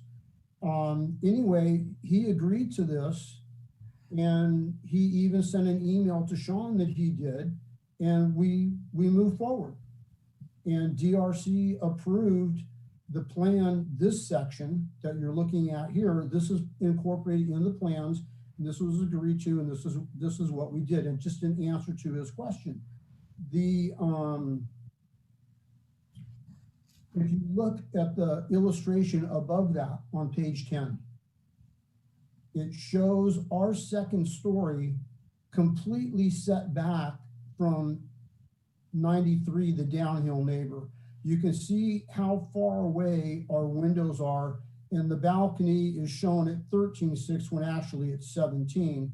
But at the same time, you can see how from the design conception, all the windows were set way back from 93, and there are no 2-story windows anywhere near the property line.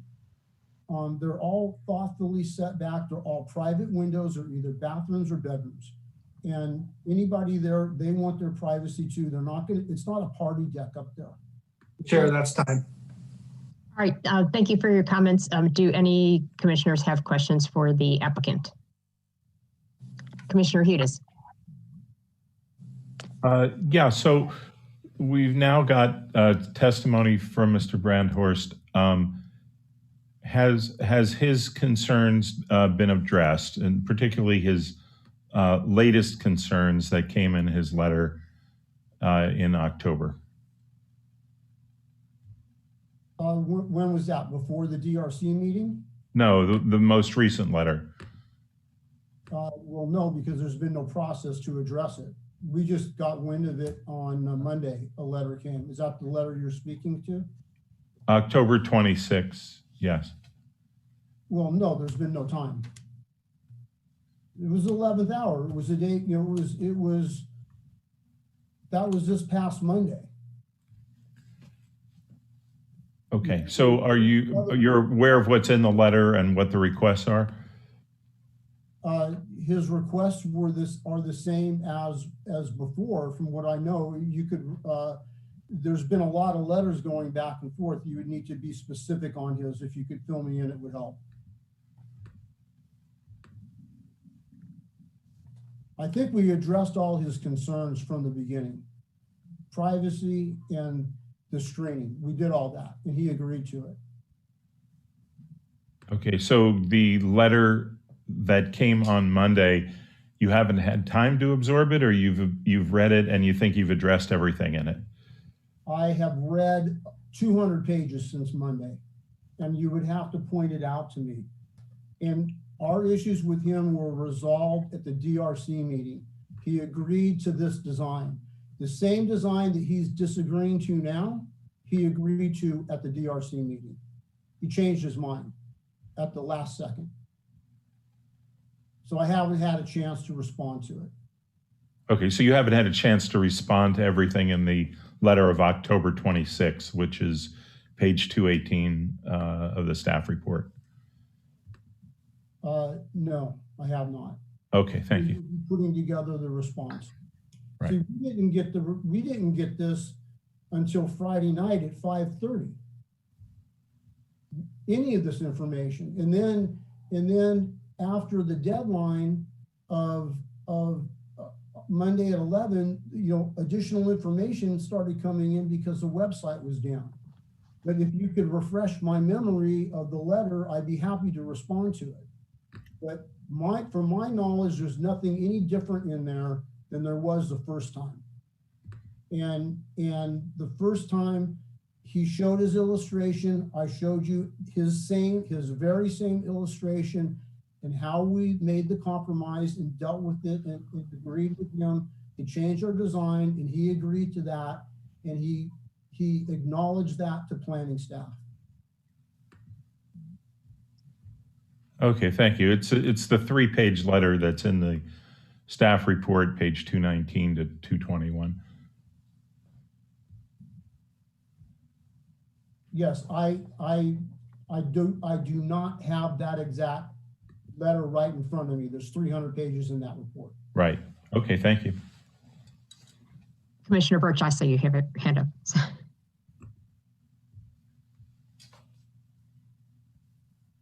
Sorry, takes a second since I'm doing both. Had a couple questions about some of the items that were brought up. So if it's okay if I have more than one question, but they're all tied together, Chair Hansen, is that all right? That's fine. Okay. So if I go into your drawings, Mr. Plitt, and I take a look at the siding of the house, I think I'm looking on page C5, only because this helped me make this a little clearer to myself.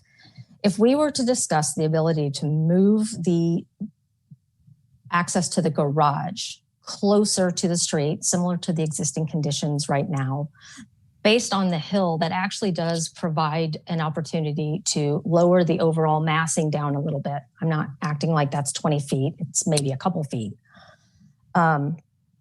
If we were to do potentially that, and then we were to say on the upper level, which the drawing, I'm with you, there's a lot of pages here. It takes me forever to find anything. If I was then to go look at sheet A4, and rather than having the, pardon me, the patio and the specific size of the washer dryer room, you reconfigured that to move everything in a little bit. I'm wondering if there wouldn't be a compromise there that shifted this massing forward closer to the street, got rid of the balcony, and by using where the balcony was, had the ability to like swing the closet or something over. That, again, it's on a hill.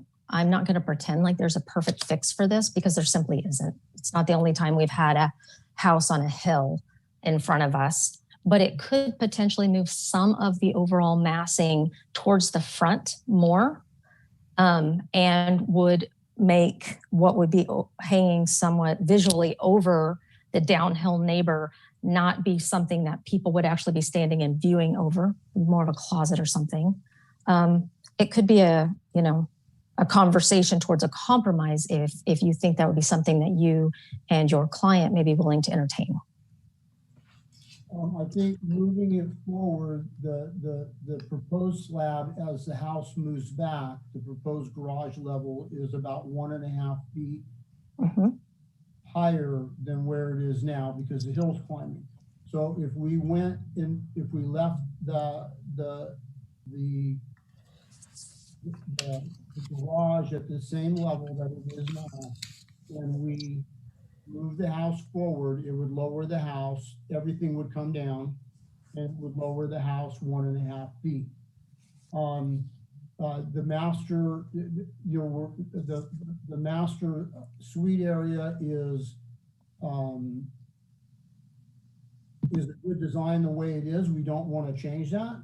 But if we were to move it down, it would move down the hillside. And then if we lowered the slope of the roof, which would be a good solution in the back, then that would give her the neighbor greater than 2 feet of reduction in ridge. But it's still, that would be the something that we could make work as long as staff's okay with the backup space that would result. And I can't promise any of that, right? Obviously, that's going to take a further discussion with staff and everything, but I'm just trying to, I guess, bring in front of everybody that there's no perfect situation here. It's the slope, and you're always going to be taller than one neighbor, and you're always going to be potentially blocking the height of another one. But if we could bring it lower and forward more, and rather than have a balcony on the second floor, have the master bath and closet swing over, you would have at least eliminated that large massing on the back and the potential of people on a balcony overlooking the neighbor. So that was just more of a question, if that was something you guys would look at, and it sounds like parts of it you might. I think that answers my question enough. Thank you, Madam Chair. And you didn't have any other questions, Commissioner Birch? Just crammed them all into one big question, okay, actually. Okay, so, yeah, okay. Thanks. All right, thank you. Do any other commissioners have questions for the applicant? I'm not, Commissioner Barnett. Yes, is the offer to reduce the ridge height over the master bedroom still on the table? Because I saw at one point it was taken off and 6 inches only was allowed. Is still on the table. Yes, it is. Okay, thank you. Okay, any other commissioners have questions for the applicant? All right, I'm not seeing anyone. So then now we will give the appellant 3 minutes to respond.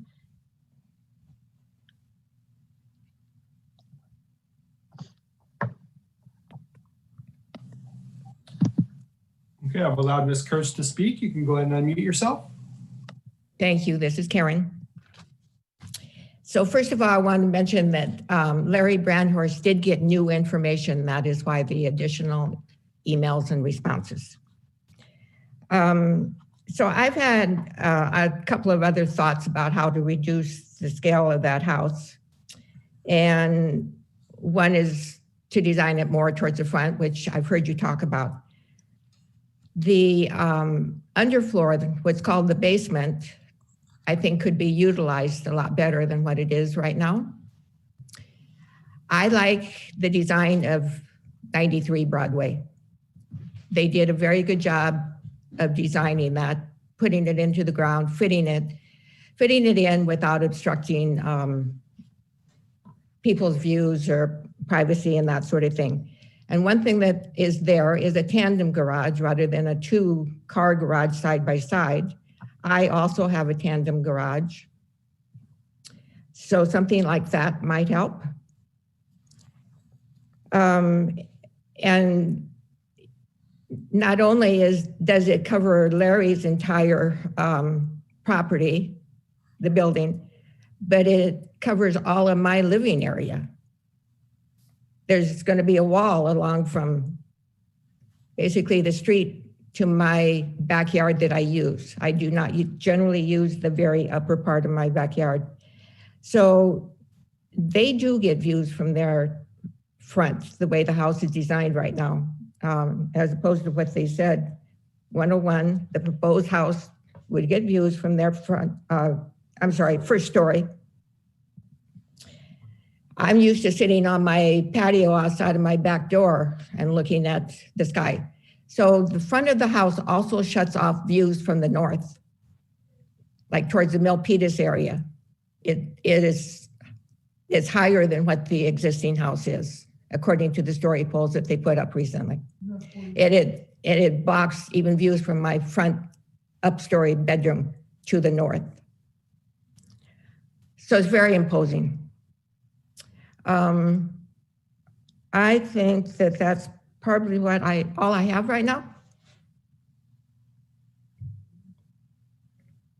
Okay, thank you for your comments. Do any commissioners have any questions for the appellant? Did you want to say any more? I'm not seeing any commissioners with their hands up. All right, so I'm going to thank you again, Ms. Kurtz, for your comments and for your willingness to, consider alternatives. And with that in mind, I will close the public hearing and then ask the commissioners if they have any additional questions for staff or comments about the application or would care to introduce a motion. So maybe we could start with questions or comments. Commissioner Badami. Thank you. I have a question for staff. And there's been a lot of back and forth as to there's misinformation, the drawings we have aren't accurate, they're deceptive, etc. So when I look at Exhibit 20, which is a 3D rendering, and also page 79 that shows an opposed view of a building, can I look at both of those exhibits and say those are accurate renditions of what would be built there? Thank you. So I'm going to have to play a little bit of catch up, I think, as we all are with a especially thick packet. So it was Exhibit 20 and page. It should be the first page, the lower half of the page. And then you referenced a page in the packet as well? Correct, and it's Exhibit 5. And there's a couple of pictures in there. One's got the story poles and one has a superimposed picture of the proposed project. And it's page 79 of Exhibit 5. Let me catch up to that on my Windows.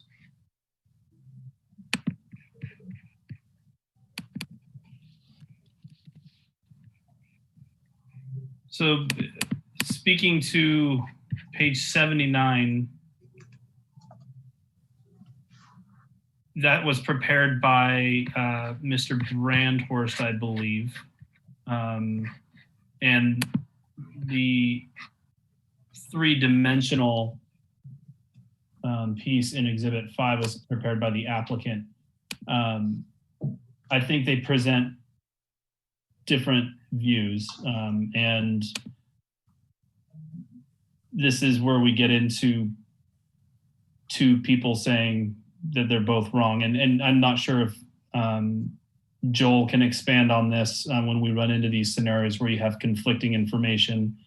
Both of them are perspective drawings, and those can present some challenges. Well, they're both architects, so they're both professionals in their field. So I'm asking staff, how do we interpret the two of them as being accurate? How do you interpret both of those as, for us, the Planning Commission, to consider? Thank you. So I'll jump in, Joel Paulson, Community Development Director. So I think that the challenge, as Mr. Mullen mentioned, is we don't have all of the information as far as where this perspective is. For instance, on Exhibit 5, Exhibit 20, where you have the three homes lined up, I don't know on what plane that view is being taken from. And so that's where, if it's taken from a lower plane, you may not see any of the middle house and less of the upper house, depending on how high that perspective is. And then similarly with Mr. Brandhorst, if that's who prepared the information on page 79 of the packet, it's a similar situation. Is that at eye level? Were the story poles that are currently installed used, and then he superimposed over those? I know in the past we've seen other applicants have more of a transparent layer showing the elevation of the home so you can still see the story poles, so you can see the accuracy. So that's the challenge. What I would suggest is all of you have been out to the site. There are clearly impacts both uphill and downhill from this potential project, and then use that information to make whatever determination you're going to make on this application. Obviously, if the commission decides they want to make modifications and they want to see those again, then you could ask for further clarification of some of those exhibits. But ultimately, they both are probably accurate from whatever perspective they were taken, but we don't have the data or perspective information to make that determination as staff. And I would jump in too to just point out that that's where the development plans, which are they're actually orthographic projections, so they are to scale, or at least they're dimensioned accurately and drawn to scale, and that's what we rely on, are things that you can count on as well. When it hits the building, when a house is constructed, and Mr. Paulson can correct me if I'm wrong, but there could be there are required to be pad certifications by the building official when they actually construct the house, and that verifies the height of the finished foundation, which then sets the datum for the height of the house. So that's verified at building. Okay, thank you, staff. Thank you. And Commissioner Birch had her hand up. Yeah, maybe just some comments to see how my fellow commissioners feel about this. I know a while back we had something kind of similar. I think it was on Loma Alta, a hill. And similarly, it was a rather narrow lot. And there wasn't going to be a great way to put a home in there just on the basis of it being a hill. Either you have somebody looking down on you, or you have something now on a lot that wasn't there before that impedes a view. So I think, it's going to be difficult to come up with some perfect answer. So I think in that is probably on what I would ask for would be some additional compromises made by all of them, because it kind of sounds like everybody's sort of dug in a bit here. I believe if staff felt it was safe enough to allow the new home to be brought up to the existing garage point is one area that could bring something in. If the applicant could look at reworking some of the massing on the second floor, that might bring some of that in a bit. And then look at some windows. But ultimately, I don't know that there's going to be an extraordinary amount of compromise beyond some of those things, unless my other commissioners are thinking of some different things, because that also then, as we know, brings in more excavation into the hill, which in itself brings about a great deal of problems. That is a can of worms I don't want to open in a residential area. So that would be something I would maybe be looking for, but I would be curious what my fellow commissioners think. Thank you so much for your comments. Vice Chair Jenna. Thank you. Yeah, I agree with Commissioner Birch. This is a very difficult lot to build. But I want to back up a little bit. I'm looking at the 1895 Sanborn maps, and I'm looking at these properties in historic context, and it's they're all very similarly sized, modest sized homes. That's the historic nature of this district. I'm a little surprised that design with the style, a beautifully designed home by Mr. Platt, no question about that. But it does not look to me as though it's compatible with the neighborhood. But then you have the complexity of, well, the original structure has burned down, and that opens the box in terms of what can be rebuilt and where it can be rebuilt.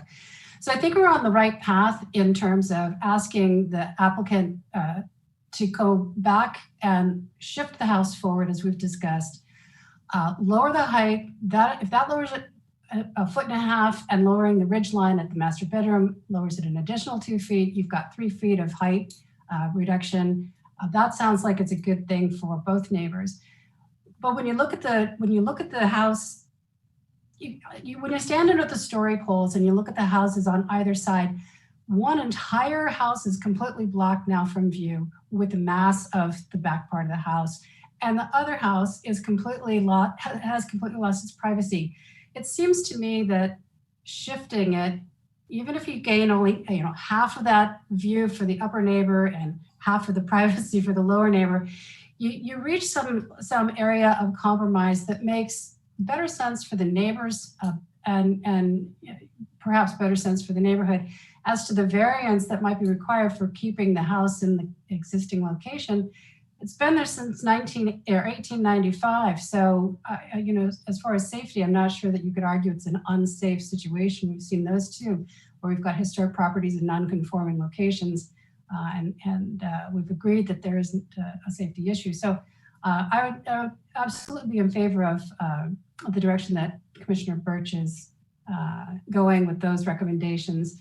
The other thing that strikes me is that the house is sort of lopsided when you look at it. You've got an attention to the window reduction for the upper neighbor, but not so much for the lower neighbor.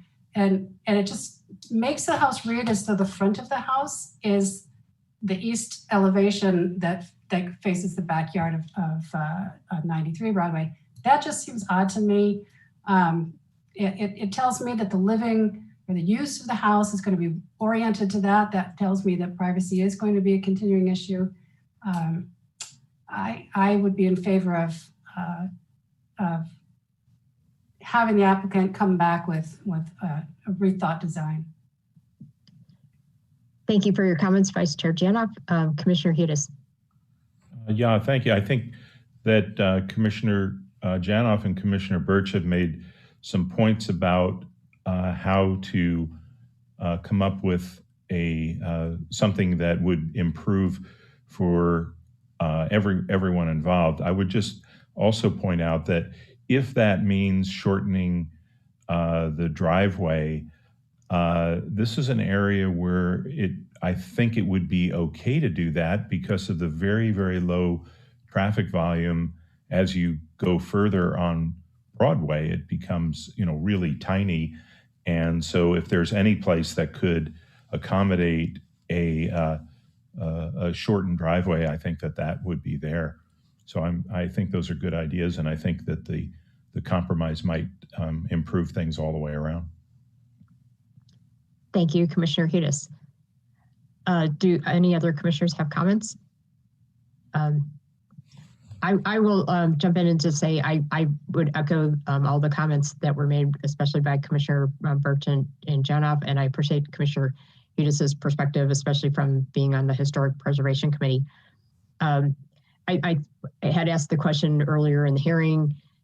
When I went and visited and I walked into the backyard, it seemed very clear to me what the issue was, is by extending the house into the backyard, it was going to create huge blockage issues for the uphill neighbor and privacy issues for the downhill neighbor. And I didn't even have to go into their yards to see it. It was so obvious. So that being said, certainly there's a need to rebuild this house, and they have a right to rebuild it in a way that meets the needs of their client. So I do think that there's a compromise in the making, but it's going to have to be, a compromise to really make this thing work for both uphill and downhill neighbor, because right now they're going to have significant changes to their views and their privacy. So I don't know what that means in terms of the action by the commission. I'd like to hear thoughts from the other commissioners, but it sounds like maybe a continuance, or I don't know if we give specific direction and let staff, review this again. So I'm going to ask other commissioners what their thoughts are on how to take some action on this.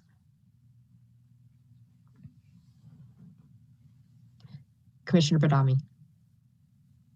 Well, I could make a motion to continue to a date certain, and then with the direction given to the applicant to follow the comments and suggestions given by the Planning Commission. It's somewhat open-ended, but it may be sufficient. It might not mean that the applicant wants to follow everything we said, but I think he gets the idea that there's certain conditions that need to be followed to get an approval from the majority of the Planning Commission. I think that makes sense. Well, would you like to make a motion? I will give it a whirl. So I move to continue to a date certain architecture and site application S-20-003 with direction to the applicant to follow the comments and recommendations of the Planning Commission. And is there a date certain that, do we need a second first before we do the date certain? I had a question. Oh, Commissioner Hughes has a question.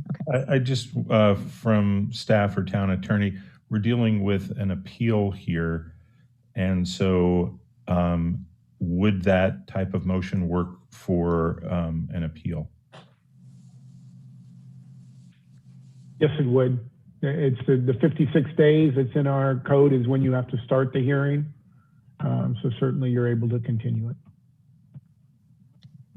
Okay, so a question for the town attorney, though, since we're talking about a redesign here, I don't know if that's realistic in that amount of time. So what does that mean for the making a continuance?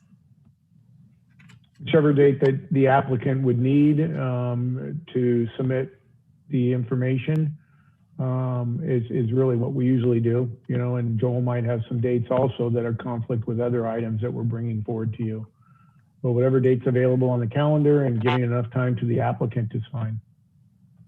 And so through the chair, staff would recommend December 9th. Okay, and do we need to consult with the applicant or do we just make that the date and then they could ask for more time? You can just make that, and if need be, then we could put it on, if they are not ready on December 9th, then we could put it as a continued item and vote again to continue it to a later date. Okay, all right, yeah, that makes sense. All right, so then does that answer your question, Commissioner Hedges? Yes, and I'd be prepared to second the motion at this point. Okay, so thank you for your second. And are there any additional comments by commissioners? Commissioner Hedges. I would like to see for completeness the comparison to the adjacent contributing structures, the floor to floor height of 93, 107, 14 and 24, if 14 in fact is contributing.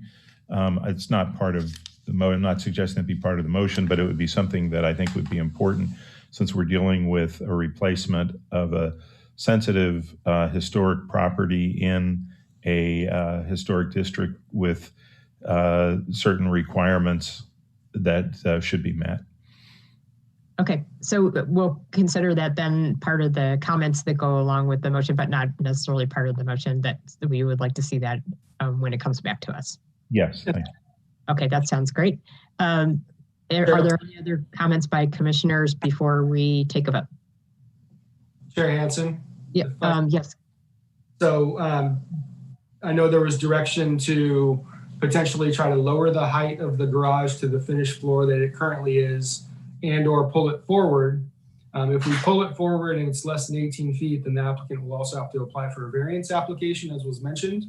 But we will work with the town attorney to see what that looks like. Given the shape of the lot and the slope, I don't believe it would be very difficult, that in conjunction with the existing condition of the existing house, to make those findings, but just so the commission understands that. Okay, so it is, well, I think Vice Chair Janoff pointed out that it's been like this since 1895. So hopefully that we can make findings for the variance since it's non-conforming at the moment. But what we know, we are aware that that's an issue that has to be resolved. Any other comments from staff or commissioners before we vote? Okay, then I will ask for the roll call vote and please vote yes, no, or abstain. And I'll start with Commissioner Badami. Yes. And then Commissioner Birch. Yes. And then Commissioner Hedges. Yes. Commissioner Barnett. Yes. Vice Chair Janoff. Yes. And I vote yes as well, so it passes unanimously. And Director Paulson, are there any appeal rights on this action by the commission? There are not appeal rights because this is not a final decision. Okay, thank you very much. So thank you everyone for your, everyone from the public for your comments, and thank you for the commission for all your good thoughts on this. And so then we will be moving on to item 3, which is considering approval of a request for subdivision of 1 lot into 2 lots on property zoned R18 located at 15415 National Avenue, APN 424-12-006, subdivision application M-18-008, property owner Ramya Mudada, hope I'm saying that correctly, applicant Kurt B. Anderson, and project planner again is Mr. Mullen. May I first see a show of hands from commissioners who have visited the site? Okay, great. Are there any disclosures from any commissioners? I'm not seeing any. All right, so then I will move on to the staff report. Mr. Mullen? Thank you, and once again, good evening. Before you tonight is consideration of approval of a request for subdivision of 1 lot into 2 lots on property zoned R18, including the creation of a corridor lot. The subdivision application has been referred to the Planning Commission to determine if the proposed corridor lot is consistent with the land use element of the general plan, specifically policy LU 4.5, which discourages corridor lots. The subject property is 22,969 square feet located on the west side of National Avenue, and the applicant proposes to subdivide the single lot into 2 lots. Lot 1 would be located at the front of the property along National and would be 8,060 square feet, and Lot 2, the corridor lot, would be 10,729 square feet with the corridor portion removed. The subdivision includes a dedication at the front of the property for public improvements of approximately 10 feet. The proposed lots would meet the subdivision criteria, including lot size, depth, and frontage, setbacks, coverage, and floor area for buildings that would remain. Policy LU 4.5 of the general plan discourages corridor lots. However, the policy provides review criteria if one were to be proposed, specifically that the use of the corridor lot decreases the amount of public street required for the subdivision, contributes to the surrounding neighborhood, is in context with the existing scale and established character of the neighborhood, and benefits surrounding properties. As indicated in the discussion of each of these points in your staff report, the proposed corridor lot would satisfy these criteria. Given this, staff is recommending that the Planning Commission approve the subdivision application with the conditions included in Exhibit 3. An addendum has been prepared and distributed that includes additional public comments received after the publishing of the staff report. This concludes staff's presentation, and we are available to answer any questions. Thank you, Mr. Mullen. Do any commissioners have questions for Mr. Mullen or anyone else from staff? Okay, I'm not seeing anyone with their hand up.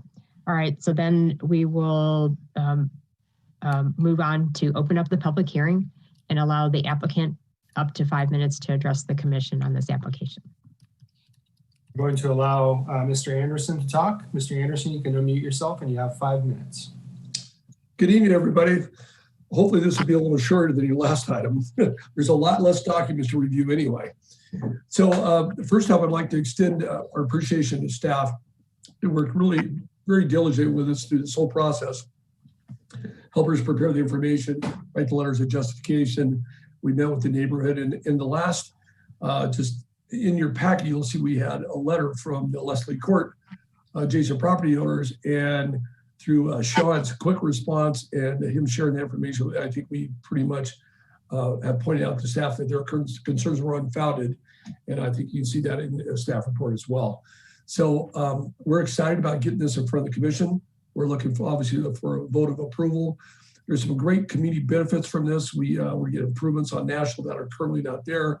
There's going to be underground utilities along that frontage, I think, which is very important to the character of the neighborhood and character of the town. And I think what it's also going to do is it's going to blend in with the surrounding neighborhood and keep the scale of any future residents more in line with what's adjacent to the property. And we're excited about it. So I'm here to answer questions. I think it's pretty straightforward. We meet all the criteria of the lot. the subdivision requirements is, as Sean pointed out, depth, width, et cetera, et cetera. So we're excited and we're looking for a positive approval. So I'm here to answer questions if you have any. Thank you for your comments. Do any commissioners have questions for Mr. Anderson? I don't see anyone. I just wanted to ask a question, and then if anyone else has a question, please raise your hand. In the addendum, there was some comments from a neighbor, and it sounded like it had been addressed. They were concerned. It was the neighbors on Leila Court, and they were worried about having access to the property from Leila Court, if that was going to be any part of it. And I think the response was, no, that's not under consideration. So I just wanted to make sure that from your perspective that you felt like that had been addressed. Do you want me to answer that, or you want to have staff? Yes. Well, if you look at the map, is staff able to pull up the? I could do a share screen real quick if you like, but if staff can pull up, I think maybe it's TM2. You'll see that we actually, Sean, you know what sheet I'm looking for, right? There's a screen up there now, so. Yeah. We actually, this lot does not abut Leila Court. It actually abuts the property on Leila Court. So there is no physical connection between the rear of our parcel. Sean, if you could go to the map that shows actually the Google map where we have the parcel maps on, it's a little more clear. That would be sheet A01, page 2 of the plans. Right. You can see that we actually do not, there's no physical way we could access that court from the rear of our property. So the configuration shows access coming off of National. That's planning what we're doing. We're never going to ask for access off of Leila. We physically can't go it because we'd have to go through somebody else's property to literally get to that street. So it can't be done. So that there really is no concern there. And I think we addressed that with the neighbor. Yeah, you can. There's what's the next sheet, Sean? There's one that shows you. There's this guy that gets a cloud. It shows a cloud cover. I think it's the next sheet. One more.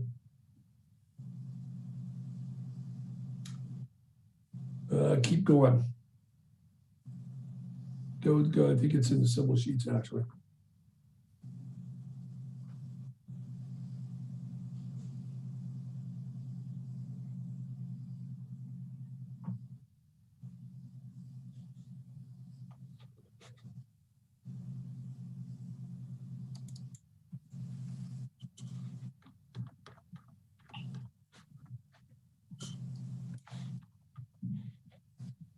I think the best sheet that shows it is the aerial view. There was, Sean, it was that one I actually sent to Cheryl. Remember which one that was part of the package? Maybe if you just go to that attachment that was on that response letter I sent to her. Mm-hmm. Anyway, Sean, if you could show them, you can't see my cursor, but Sean, if you could show them that section right there. Anyway, to answer your question, Chair, there's no physical way we can access that court now or in the future. All right, I thought that was the case. I just wanted to make sure I asked the question, since there was quite a few comments and then all of a sudden it stopped. So, right. Okay. All right, do any other commissioners have questions for the applicant? Commissioner Barnett. As Mr. Mullen said, we have to make the findings under policy LU-4.5. And one is that the subdivider demonstrate that the use of a quarter lot benefits surrounding properties. I was wondering how you could articulate the benefit to the surrounding property. Would you like me to address that, or do you want staff? Well, it's a very large parcel, as you know. It's 22,000 feet, whatever the number is. So if we go through the FAR process and we decide to build one residence on that site, we can build a very, very large house, and it would overpower the adjacent structures and the adjacent residences. And I don't think that is from an architectural standpoint or a planning standpoint, it's a good interface. So I personally believe that 2 smaller houses on that site fits more with the neighborhood. I think there's a benefit to the community. We're getting some more housing stock in town, which we desperately need. We're increasing the tax base. It's just a good thing all the way around. And I think it's going to be more responsive and sensitive to the neighborhood. I mean, we just went through that issue on the last item. being concerned with the neighbors. How does it fit in massing and stuff? And I think massing this area is very important because they're, around 3,000 square foot homes. They're, 25, 26 feet tall. We can't build any higher than that, but we can build a lot more mass. So it would just overpower all the residences. So I think that this solution really makes it blend better with the neighborhood. And I think it's better for the town. Okay, thank you for your comments. It's helpful. Any other commissioners have questions for the applicant? Okay, I'm not seeing anyone. So then we will move on to the public comments portion of the hearing. And is there anyone that would like to speak from the public on this item? I'm not seeing any additional hands, Chair. Okay, all right. So then we will move on and go back to the applicant and give the applicant, you are allowed to talk for another up to 3 minutes to address any of the additional issues if you choose. You don't have to. No, I don't think, I don't need to think it was more time. So thanks for having us here. Thanks for getting us to this position tonight. Appreciate all of Commission's hard work and all these different items you have to deal with. So we've reviewed all the conditions. We find them acceptable. So without further ado, I respectfully request that the Commission grant us approval so we can proceed to the next step. Thank you very much. And Chair Hansen, now belated, we have someone else's hand up. So is there an option for me to reopen the public comments or no? For the town attorney.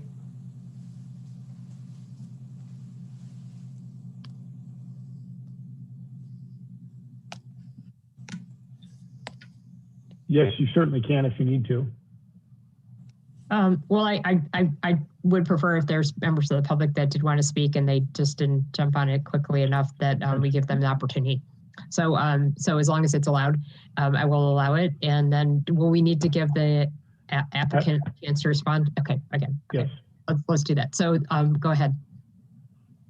So I've allowed Zayden to speak. You have up to 3 minutes. Hi, sorry about that. That is my grandson's name. My name is Donna Nelson and my husband is sitting here. He is Paul Nelson. We live at 15425 National Avenue, which is right alongside with our neighbors right here.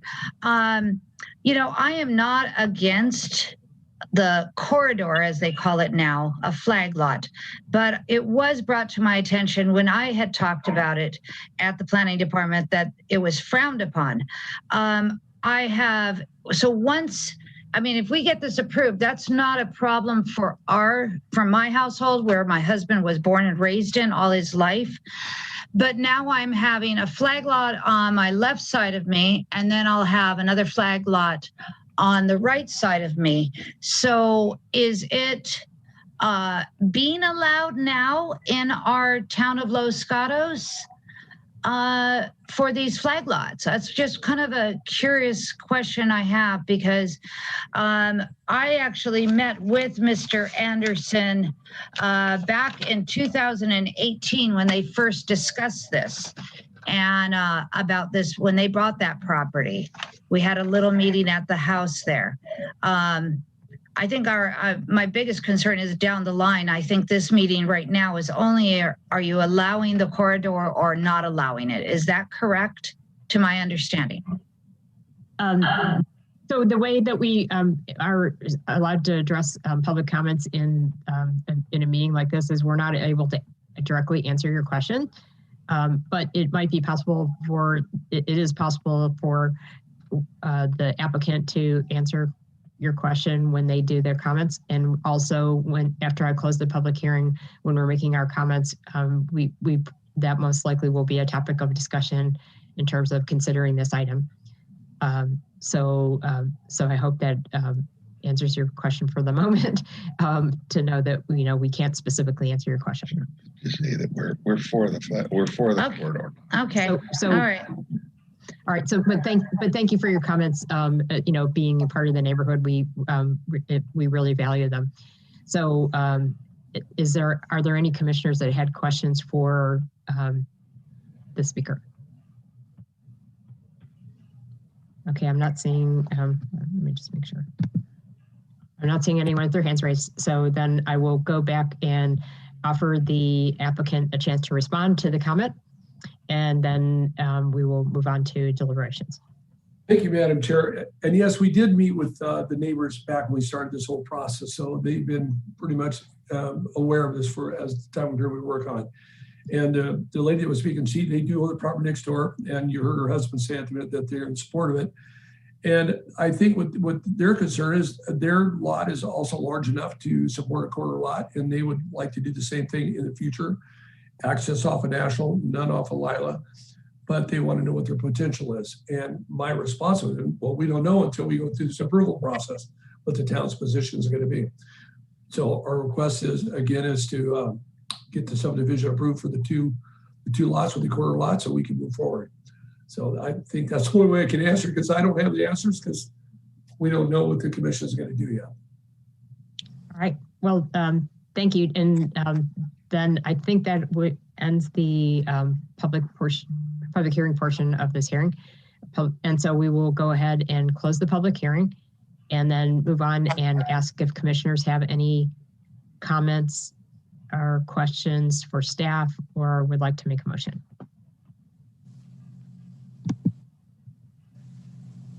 Vice Chair Janoff. Yeah, I just wanted to comment about the discouragement or encouragement of a corridor lot or a flag lot. You know, we're looking at in our general plan work the need to increase the housing supply, and this is a one small step in a way to do that. And I really appreciated the response of the applicant that informs the public that how large a possible home could be that would be out of context in the neighborhood setting. And I think it makes sense in this particular case to allow the flag lot for those reasons. I would be in support. And then thank you, Vice Chair Janoff. And I would also say that I looked at the neighborhood analysis, and there might be a concern if there was many opportunities to do this, and it was going to significantly increase density in the neighborhood. But the only other lot that was in the immediate neighborhood is the one of the speaker that spoke in public comments. So it's not, the rest of the lots are like 10,000 square feet or 8,000 square feet or, not enough to subdivide. So that being the case, I feel comfortable. And as Vice Chair Janoff pointed out, while we haven't specifically discussed this, we are in the process of doing the general plan update right now. And 3 of the planning commissioners sit on that committee, including Vice Chair Janoff and myself. And I don't know what the General Plan Advisory Committee will do when presented with a specific issue, because we haven't looked at the land use element just yet. But I'm going to guess that because of the need to supply a lot more housing, that will be a viable way to look at things. And so I can't say that the policy will be modified, but certainly I do know that the General Plan Advisory Committee and ultimately Town Council will be looking for ways to add incremental housing without building, 5-story buildings. So that being the case, is there any other commissioners that have questions or comments? Commissioner Badami. I'm going to try a motion. Great. I cannot make the finding to deny the subdivision application. So therefore, the fact that the corridor lot is consistent with the criteria listed on page 5 of the staff report, I move to approve subdivision application M-18-008, requesting approval for subdivision of 1 lot into 2 lots at 15415 National Avenue. And I can make the required findings for CEQA. Thank you very much. Is there a second for the motion? Commissioner Hudis. I'll second the motion. Thank you, Commissioner Hudis.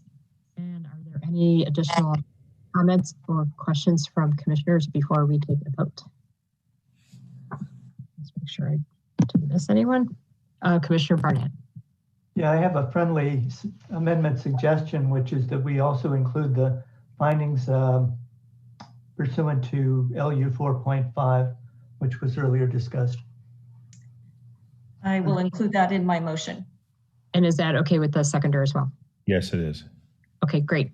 Thank you for that, Commissioner Barnett, because that was in the staff report as well and mentioned by Mr. Mullen. Any other comments or questions before we take a vote?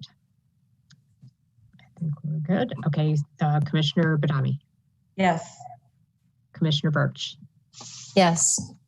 Commissioner Yes. Commissioner Barnett. Yes. Vice Chair Jana. Yes. And I vote yes as well. So it passes unanimously. And Director Paulson, are there appeal rights for this action by the commission? There are appeal rights. Anyone who's not satisfied with the decision of the Planning Commission can appeal that decision to the Town Council. Forms are available online.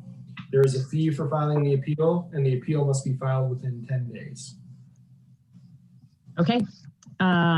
Thank you very much, and thank you to my commission on this item. So that ends our public hearing items.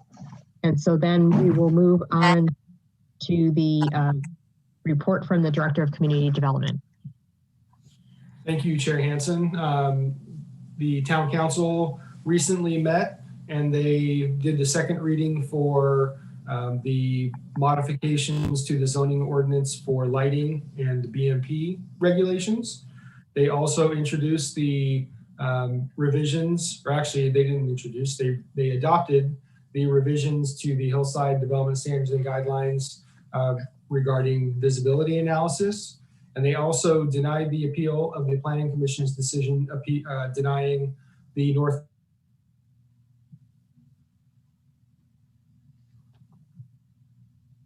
underground, and that's my report. Okay, thank you very much for that. And then next thing is subcommittee reports. In addition to their service on the Planning Commission, members of the commission serve on several town committees. And are there any reports tonight?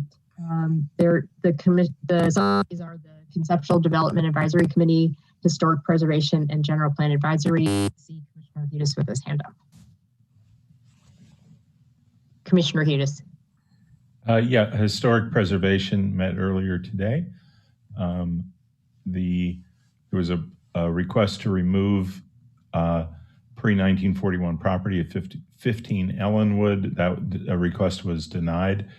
225 Wilder, that was a recommendation for an attached garage, a detached garage that was approved. 432 Los Gatos Boulevard, that was a request to construct exterior alterations that was approved. And 15 Chestnut, I believe advice was given on that. All right, thank you very much. I don't believe the Conceptual Development Advisory Committee has met since our last meeting 2 weeks ago, but the General Plan Advisory Committee did meet on the 15th, and we've had so many meetings. My recollection is we discussed the environment and sustainability element, the second draft of it, and then we do have another meeting on the 5th of November. And we'll be discussing the land use and community design elements, I believe both, or it might be one or the other. But November is going to be a very busy month for the General Plan Advisory Committee on account of that. So stay tuned for that. And of course, comments by the Planning Commission are always welcome and helpful to the efforts of the General Plan Advisory Committee. So please do look at the materials, and if you have comments, send them our way. Okay, I think that's it on the subcommittee reports, and then we have commission matters if there's anything that any commissioner wanted to bring up. And that's the last item on their agenda.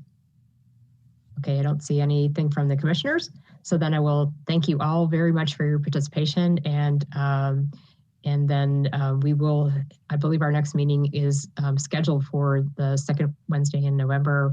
I'm not sure if we're going to have a meeting or not. Do we know that yet? Yes, we will. I see him nodding. So we will see you all in a few weeks. And thank you for this. This meeting is adjourned.